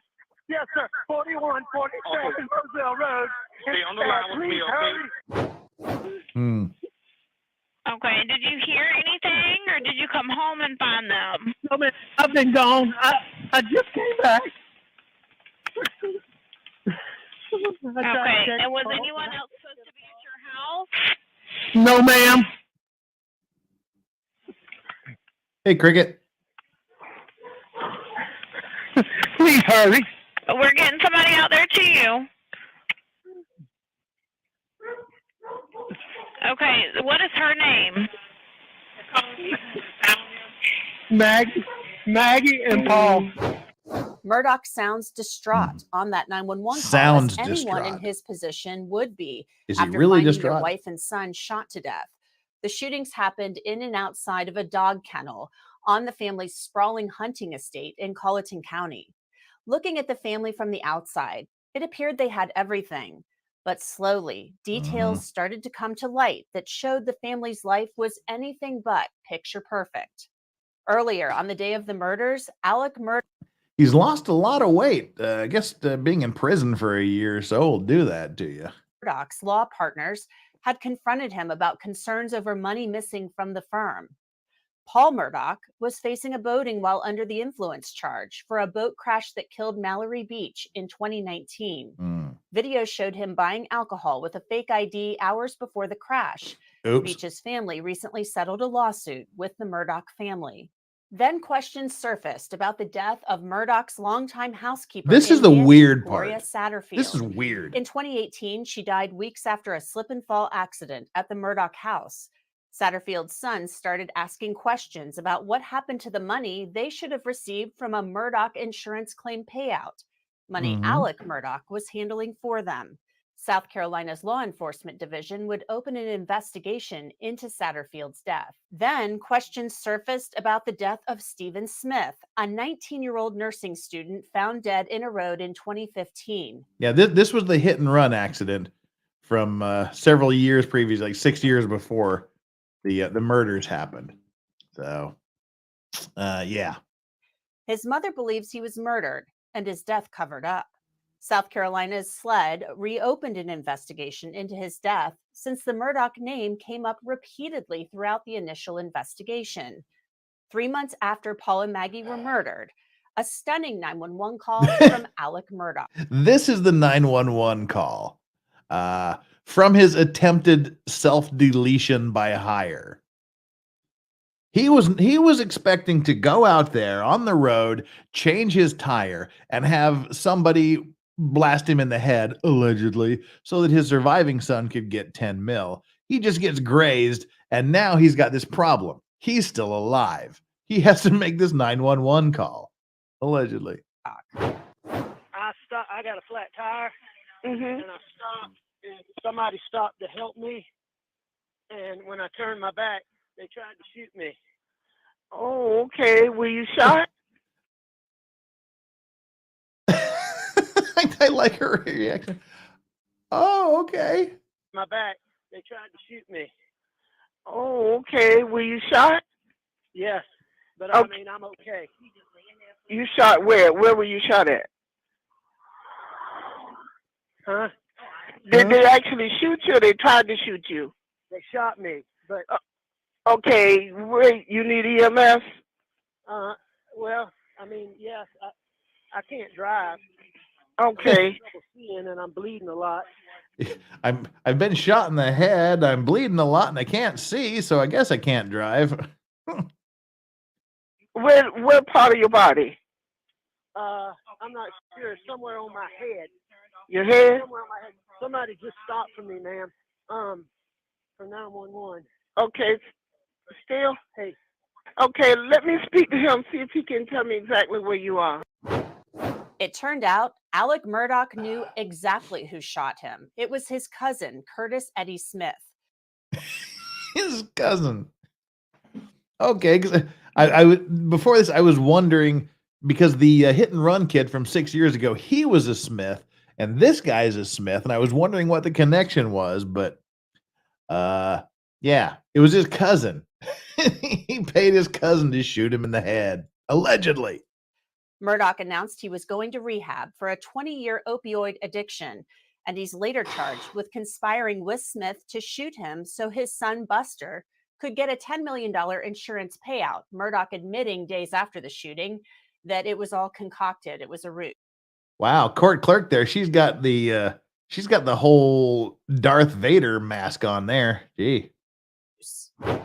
Jim and I spent a year and a half with him and Maggie and Paul when apparently he was on Oxycontin and opioids, and he seems much more clear-headed today than I've ever seen him. Clear-headed, except for the bullet that grazed it. That would be attorney-client. We're not going to comment on that. And you said that you would right every wrong, including financial wrongs. How does he intend to right this one? I don't want to comment on that. I'm sorry. What's your reaction if you're not getting bond paid? Were you guys expecting him to walk out of it? Well, I mean, we knew it was going to be an uphill battle. Obviously, the public interest and the enormity of the accusations. But we're glad that the judge is concerned about his mental condition.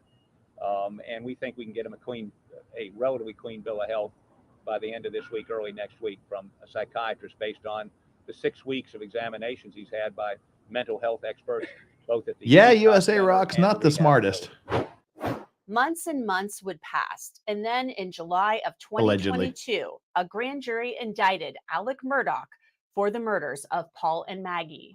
Richard ALEX MURDAUGH, if that is your name, please raise your right hand. Do you waive reading of the indictments? Yes, sir. What say you, Richard ALEX MURDAUGH? Are you guilty or not guilty of the felonies wherein you stand indicted? Not guilty. How shall you be tried? By God and my country. Thank you. In addition to those murder charges, ALEX MURDAUGH also faces 99 counts related to allegations of forgery, fraud, and money laundering.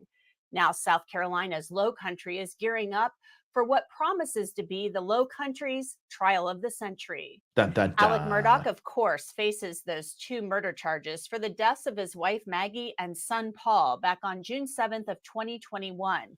But he also faces a number of charges related to financial crimes. Yeah. Joining me to discuss the These are upcoming rough. murder trial of ALEX MURDAUGH is Eric Bland. He's a partner at Bland Richter, and he also represents Gloria Satterfield's sons and other victims accusing ALEX MURDAUGH. Gloria Satterfield was the maid. And if you were paying attention, He's one of the people that were mentioned in the long list of potential witnesses, Murdaugh of financial crimes. I believe. Eric, welcome to Sidebar. Thanks for coming. Because there was a lot on. of bland Thank you mentioned. for having me. Appreciate You are it. well. We appreciate you coming on. You are subpoenaed. You're under subpoena for the murder trial. Your thoughts on that? Yeah, it's unusual for a lawyer to be subpoenaed to a trial. Usually I'm the one that's doing the talking. Yes, because I was one of the original lawyers with my partner, Ronnie Rick. I like the guy's got he's got dumbbells there in his office. do the powerlifting. Who discovered Alex's Oh, we have a Trump bobblehead on his desk, it looks like, too. financial frauds. We are potentially going to be witnesses along with our clients, the Satterfields, for the financial crimes, some of the financial crimes that Alex has committed, because the state, even though they don't have to prove motive, they are going to. Buster isn't a name you hear anymore unless you watch Arrested Development. The state's theory is all of these financial pressures that Alex was under culminated on June 7th, which resulted in the death of his son and his wife. And those financial pressures are as follows. One, on June 7th, the day of the murders, he was confronted by his law firm, and they accused him or confronted him and asked him, how is it that $750,000 went from Chris Wilson's account to you directly when that was a law firm fee? So they put out in light the fact that he had diverted a fee that should have gone to the law firm. So that was a big pressure. Number two, about a month before, he borrowed money from Palmetto State Bank and pledged as a collateral the Edisto Beach House. Now, you and I and most other people, we don't get money until we sign all bank documents. They don't give us money. Alex had a different relationship with Palmetto State Bank. They would give him money, and then all the paperwork would be done weeks later. It's a unique relationship. And so as the month went on, Palmetto State Bank kept saying to him, when is Maggie going to sign over this beach house? She did not do that. She True wouldn't statement, do it. Garrett. And that was a source of tension. The next financial pressure was 3 days after the murder, he was scheduled to have to produce all of his financial information and all of his financial documents in the Mallory Beach case. And that was a pressure. The other three pressures were his sons were being sued. Obviously, Paul and Buster were being sued in the Mallory Beach case. He was being personally sued in the Mallory Beach case. And then a very big pressure is Paul, his son, was charged with felony. Obviously, DUI mister. voting. So you put all of those together in a pot. But see, again, even if all of this is true, even if you are finding yourself in this situation where, holy crap, I'm the one, because every dynasty comes to an end. Every dynasty, you know, it's happened since Roman times. Eventually empires and dynasties collapse in on themselves. And there's always, because there's one person in there that brings the entire house down. And this appears to be Alex Murdaugh in this case. He's the one guy. And even assuming even all of this is true, he's embezzled all of this money. All of these lawsuits are coming from his son's boating accident. All of these lawsuits and things are coming in from the housekeeper's place. All of these things are coming in from his alleged drug possession, manufacturing, distribution things. At what point do you decide that your only way out is to delete your family and then pay someone to delete you? So that Buster is the only surviving son and he gets 10 mil and walks away. I mean, that is not a well person. Jessica Reloaded. We have a Jessica sighting. And pressure can break a man. Pressure breaks pipes, or pressure makes a diamond. The state's theory is it broke the man, and that's what caused him to murder his wife and son. So Judge Newman has to make what a waste of a tall ginger man decision. How much do I let in from the state to prove their motive? Now, if he lets in too much, it becomes almost a mini trial for each one of these financial crimes. Sure. He's charged with these crimes, but they have not actually gone to trial. So the Satterfield case would be a mini trial. The Pickney case would be a mini trial. The Badger case would be a mini trial. And that could really get unruly. So I think that Judge Newman is going to have to find the sweet spot and determine what can I let in that would be beneficial for the jury to understand, but at the same time, not put Alex on trial. My dog for is all these Buster. other Jumps up when crimes he hears the where he's name on trial Buster. for murder. Buster. And Buster, wake up. it's going to be a tough decision. Buster. This Just kidding, is a sorry. circumstantial evidence murder case. It's not a direct evidence murder case. There's no video. There's no eyewitness. There's no recording where there was the argument and then you hear the shots fired. So Dick Harpootlian is a master trial lawyer. He's tried over 100 murder cases, 15 death penalty cases. Wow. And Harpootlian, I just love that name, Dick Harpootlian. That is the lead lawyer for Murdaugh. His lawyer's name is Dick Harpootlian. And apparently he's a state senator and a superstar lawyer, as he was just saying here. He's done a bunch of murder cases and death penalty cases. And I think he's going to have a plan. Oh, to thank create you, a lot of beautiful brush messy ball. fires He around the emailed you a courtroom, bunch of stuff. Look forward and to then it. point to those brush fires as reasonable doubt. It'll give us something to Attacking talk the about blood tomorrow. Evidence, the spatter evidence, attacking the state's motive, attacking the timeline, attacking the phone mapping.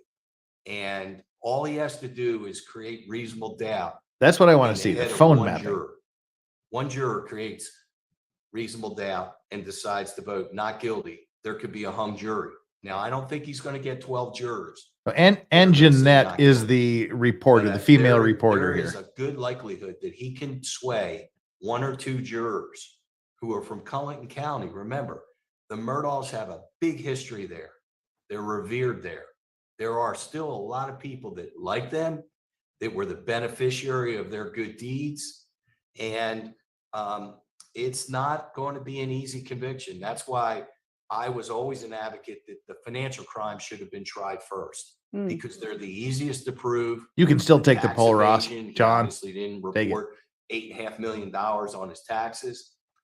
Yeah. You can, the Satterfield case is the easiest case in the world to prove because $4.3 million came into the account and it never went to the client. Oh, 4.3 million. Okay, it wasn't 3.5. It's over 4 mil that he allegedly pocketed. And he's saying the easiest case to prove is the case that I'm on. So if he's a good lawyer, he's working on this for a 1/3, a 33% of the recovery. So if he plays his cards right, well, I mean, he was hoping for about $1 million out of this trial. We'll just have to see what the estate can cough up. Clients. So that would have gotten him convicted. I feel like this could be a lot like the OJ case. You're a younger looking woman. I don't know if you were around during the OJ case. Well, bless you. And I was. I remember it well. So, but thank you. I appreciate your kind words. We have a random question here from Renee Collins. I'm back to Jeff answer if that's a Warwick bass behind him. That is my it's a full scale guitar. It just has no body and no head. The head is actually in the small body. It's a traveler guitar, it's called. It's a wonderful little portable guitar back there. I love that thing. That's the main one I'm playing these days. I've got 3 other guitars over off there to the side, but yeah, that is a traveler guitar. It's not a bass, just a regular guitar. Well, we all remember when OJ got off, and then they convicted him of the robbery and the sports memorabilia stuff. There were 2 different Everybody cases, felt dude. like, well, we're convicting him for that because he got off of murder. I just don't want that same thing to happen here with Alex. Somebody asked me, do I want him convicted? No, I want justice to be done. No, you want him convicted. Come on. Will be justice. Now, on a personal level, despicable human being, horrible father, a dastardly lawyer, a stain on our profession. He stole from clients, family members, victims. I just want to see justice done. We're not in there to burn down a courthouse or to convict a man that's not guilty. Well, ALEX Murdaugh, like USA anybody rocks. else OJ charged did with not a kill crime his in wife of our a different justice race, and system OJ was a deserves a fair national trial, football hero, deserves a not a fair local hearing, jerk lawyer. and USA we hope rocks. he It sounds gets like you need that, to of join me for course. Let's Thursdays talk- for our He will OJ from this Simpson judge. flashback and we've seen shows. Judge Newman in This action Thursday, before in a O.J. prior Simpson. case, and I feel like he runs a tight ship, and he seems to be a very fair judge. Let's talk a little I bit do about like the where judge. things stand with your clients, the sons of Gloria Satterfield. You've been able to recover a lot of money for them. We have. From the, Gloria Satterfield died. She slipped and fell at the home. She was somebody who was a part of the Murdaugh family. I mean, she helped raise the children. She was a nanny to Buster and Paul, and Buster also a got booted from housekeeper. law school. I had Right. not heard that. That's cool. That's Yeah, interesting if and it's true. she suffered a tragic death, obviously in her 50s, way before her time that she should have died. And she left Tony and Brian as her two sons. Brian is a vulnerable adult. Tony's a good kid, works in the hospital. They lost their mother, and afterwards, we think that Alex saw this as an immediate opportunity to enrich himself at the expense of these children and expense of the all the good that Gloria had done for his family. We have been fortunate to Okay. recover in excess of $7.5 million for the Satterfield boys, and we have gotten a confession of judgment from Alex Oh, good. for $4.3 million, the original amount that was stolen. So if under the original settlements, there were two settlements that were paid $4.3 million, the boys would have gotten about $2.9 million. So we've recovered over $7.5 million for them. So we feel like that they're well on their way to be fully compensated. When I tell a lot of different people that my clients were reluctant litigants. There's some people that can run to the courthouse faster than I can get there. They're not those type of people. They're very religious people. They're Christians. They believe in forgiveness. And, you're probably going to be surprised, but they've already forgiven Alex for what he did to the boys. This guy is the They had four lawyer goals. for They the wanted to children find out of what the happened, which we did. We the got all housekeeper, the answers maid that regarding the died money. in a Number slip two, and they fall wanted to get the accident money for the on boys, their and we've done property. that. Number three, they wanted Alex to be held accountable. Did he have to answer for his misdeeds? He's being criminally charged in the Satterfield case, and he lost his law license. Four, they wanted an apology, and they got that. Dick Harpootlian, through at a bond hearing, said this is on behalf of Alex Murdaugh. He apologized, and Alex said how sorry he was. He knew them, that they were friends. So for them, they've gotten that closure that they needed. They've had a fifth benefit, which is they formed the Glorious Gift Foundation, which will provide gifts for underprivileged families at Christmas time or families in need. So in a strange kind of way, this woman who lived a very quiet life, who worked a job that doesn't get a lot of fanfare, is not somebody that if she walked down the street, you would know who she is. She's turned out to be an angel, and she didn't die in vain. She died for a purpose, and in that purpose was to expose all the criminal and fraudulent financial activity of Alex Murdaugh. So, from the fire, the Phoenix rises, things happen, and tragedy can create opportunity. And this tragedy created an opportunity. He's actually saying that Are like Michael and his Brian case satisfied, laid the groundwork with for the him to fact be that charged their mother with indeed these slipped and things. fell? I know So, there were people, given what's gone on with this case, that Yeah, when we started, I got on TV and I was very disappointed in the slow pace of SLED opening up an investigation into Gloria's finances and the circumstances surrounding her death. On September 27th of 2021, they announced two investigations, one into the money that was taken, but two into the circumstances surrounding her death. They've asked us twice that they're going to exhume her body, and we've given permission. Obviously, they're preoccupied with this murder case. We don't think she was intentionally killed. And the reason I say that is in the South, people know how to kill people. If they're going to kill somebody, people get killed. They don't do it halfway. And well, unless you pay your cousin to shoot you in the back of the head and he kind of grazes you, then they do it halfway. Allegedly.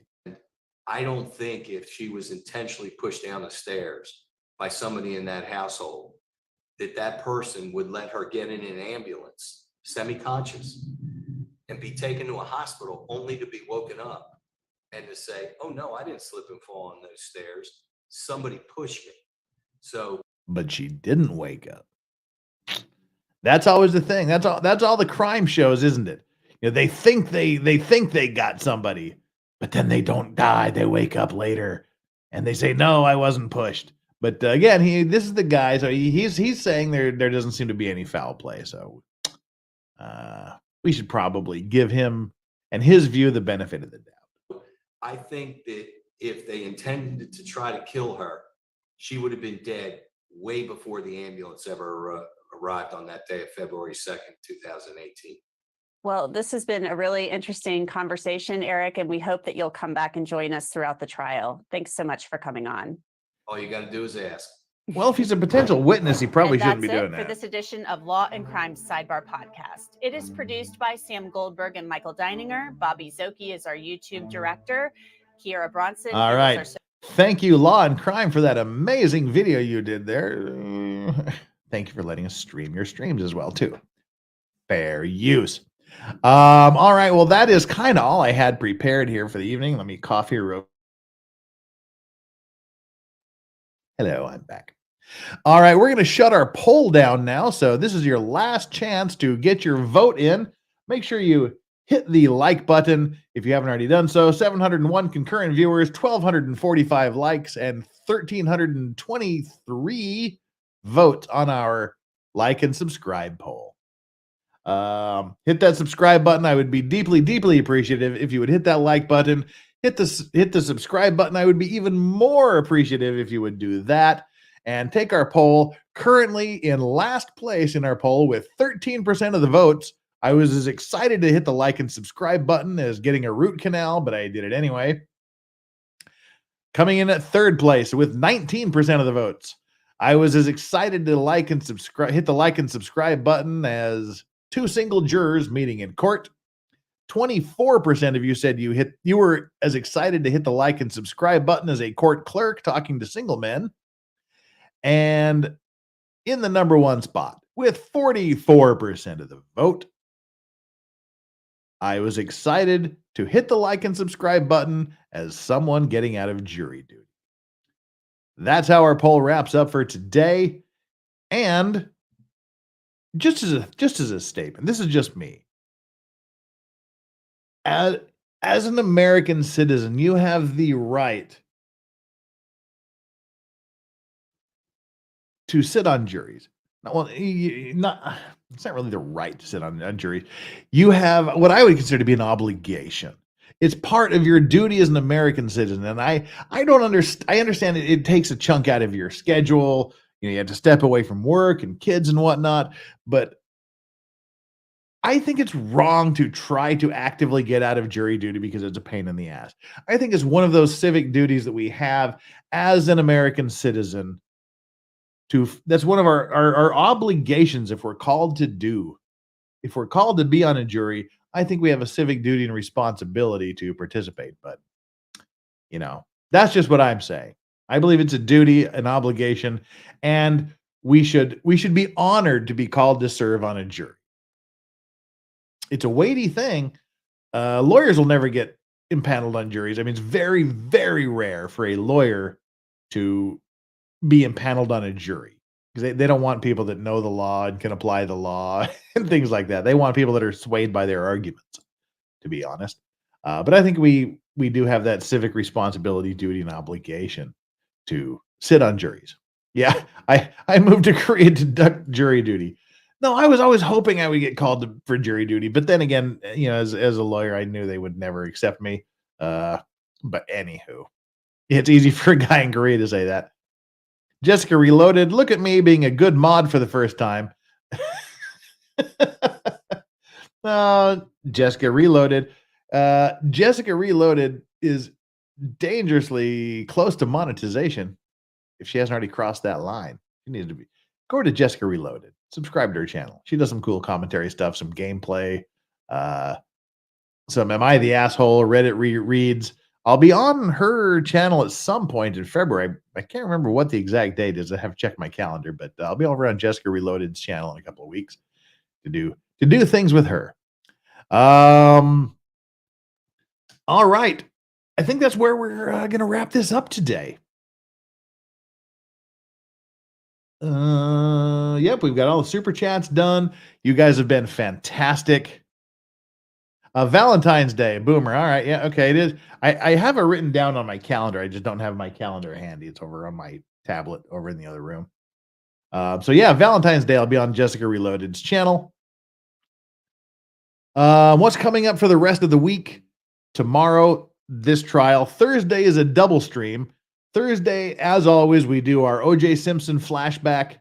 Right now, we're going through the cross-examination of LA criminologist Dennis Fung by Barry Scheck, which is one of the greatest cross-examinations you will ever see in your life.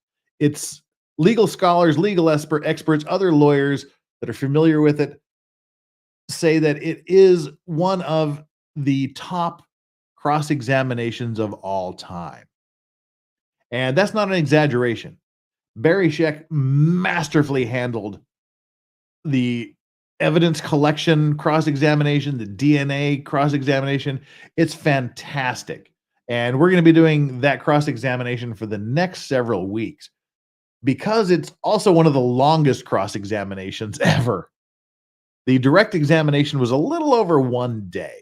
The cross-examination of Dennis Fung by Barry Scheck took 8.5 days. And by the end of this 8.5 day ass whipping by Barry Scheck, the criminologist was so befuddled and so wanting to be done and so confused that he got off the witness stand, walked over to the defense table, the star evidence collection guy for the prosecution, went over to the defense table, shook the defense lawyer's hands, and hugged a couple of them. That's how discombobulated he was. It's an 8.5 day just beat down nonstop. And that's what we do every Thursday. We look at highlights from the O.J. Simpson trial. And Friday will probably be this trial again. And a week from this coming Friday, so that's the 3rd of February, is what I do once a month. I do my Fuck It Friday streams where we just say, fuck it. And we talk about things that don't fit into our framework so well, just weird stories, crazy stories. I'm thinking of starting a new corner called Law Rax's Law Rants, where we rant about legal things. But fucking Friday, we invite a bunch of people on. We just talk about things. We have a great time. And the purpose of that is I grift for $100 shots. You give me a $100 super chat, I take a shot of a top tier whiskey, and aggregates of $100, so $10 super chats, $25 super chats, or whatever combination gets us up to $100. I do a shot of a lesser quality whiskey. And how I decide the top tier whiskey, I take 25% of the previous month's super chats on the Fuck It Fridays, and I buy a bottle with that. We have about a $300 bottle I'm going to be buying during this week or next week. I'm not sure what I'm going to buy yet. I'll have to see what's available in that price range. So about a $300 bottle, and I'm a whiskey enthusiast. If you can't see, that is a very, very small portion of my collection there in the background. And it just pains me to do shots of whiskey. And that's part of the fun. It just pains my soul to do shots of whiskey. And that's just the whole day. We just grift for 1 day. I try to get as much of your money as possible on that 1 day so I don't have to grift for super chats the rest of the month. It's all fun and games. It's all just lighthearted. Like I said, we bring a lot of the LawTube people, LawTube adjacent people, friends, family, sometimes some mods. We might do some mods this time around, and we'll do that. That'll be on the 3rd of February. Do not miss that. You will not want to miss that. They're great fun. They're some of my favorite streams, and it usually takes me 3 to 4 days to recover from them. My record was one night, 35 shots. I remember, if memory serves me correctly, that was a pretty wild day. So that's coming up a week from Friday. Don't miss that. That's what we do. Yeah, because the floor drinks more than you after a while. Yeah, I had a spillage incident the other day. Not on a fucking Friday. It was just a random spillage accident. All right. There we go. That's what's coming up in the next week or two. And we're going to keep doing this for the next 3 weeks, by the way. Every Monday, we do Maritime Monday, where we talk about shipping disasters, collisions, things like that. This next Monday, for our Maritime Monday, we'll be having a special guest, Brick and Mortar. Brick and Mortar has an amazing channel. He has a great channel. He does videos about shipping accidents, sinkings, disasters, structural damages, structural collapses. These use mega structures, bridges, building collapses, things like that. And we've used several of his videos for the Maritime Monday stream because his production value is great. His research is great. He's going to be on here to talk about for about an hour to talk about why he does it, what his interest is, how he produces these videos, what all goes into it. And then we're going to watch one of his videos. I think we're going to be doing the sinking of the Duck Boat 7, which was a few years ago on the Mississippi River. A tourist boat sank and claimed a lot of lives.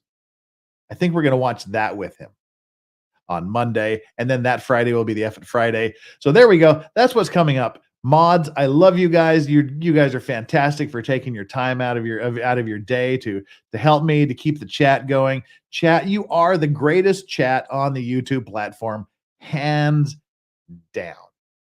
I can't compete with Nick Recada's locals because that's just totally off the hook, but you guys are great. Love you all here, and there's a lot of overlap. So, and those of you that are just listening to us as you go about your day, as you're working, driving, doing your housework, doing your homework, sitting in the office, whatever, come back later when you have a chance and hit the like, give us a comment, let us know what you're doing. And for the replay crew, yeah, do that as well. And for those of you that are, if you've watched this for 3 hours and 36 minutes into this, if you always feel bad that you don't get to send me super chats, you can do a super thanks. They have the super thanks right down there as well. So you can give us a super thanks on the replay. All right, everybody. Thank you so much for being here. We'll see you same bat time, same bat channel tomorrow. They're actually a little bit early. It said they were going to start at 11 a.m. Eastern time, which is 9 p.m. Korea and 1 p.m. UK. So join us then where we pick up, where we are going to leave off today with the final group of jurors. They're going to narrow them down to 18, 12 for the jurors and 6 alternates. And then they'll hopefully start the the opening arguments tomorrow afternoon. And Legal Mindset will be joining me. We'll be tag teaming with him. So everybody take care. Love you all. Until we see you tomorrow, make sure you do one thing for me. Enjoy your legal vices. Lorax out. Bye.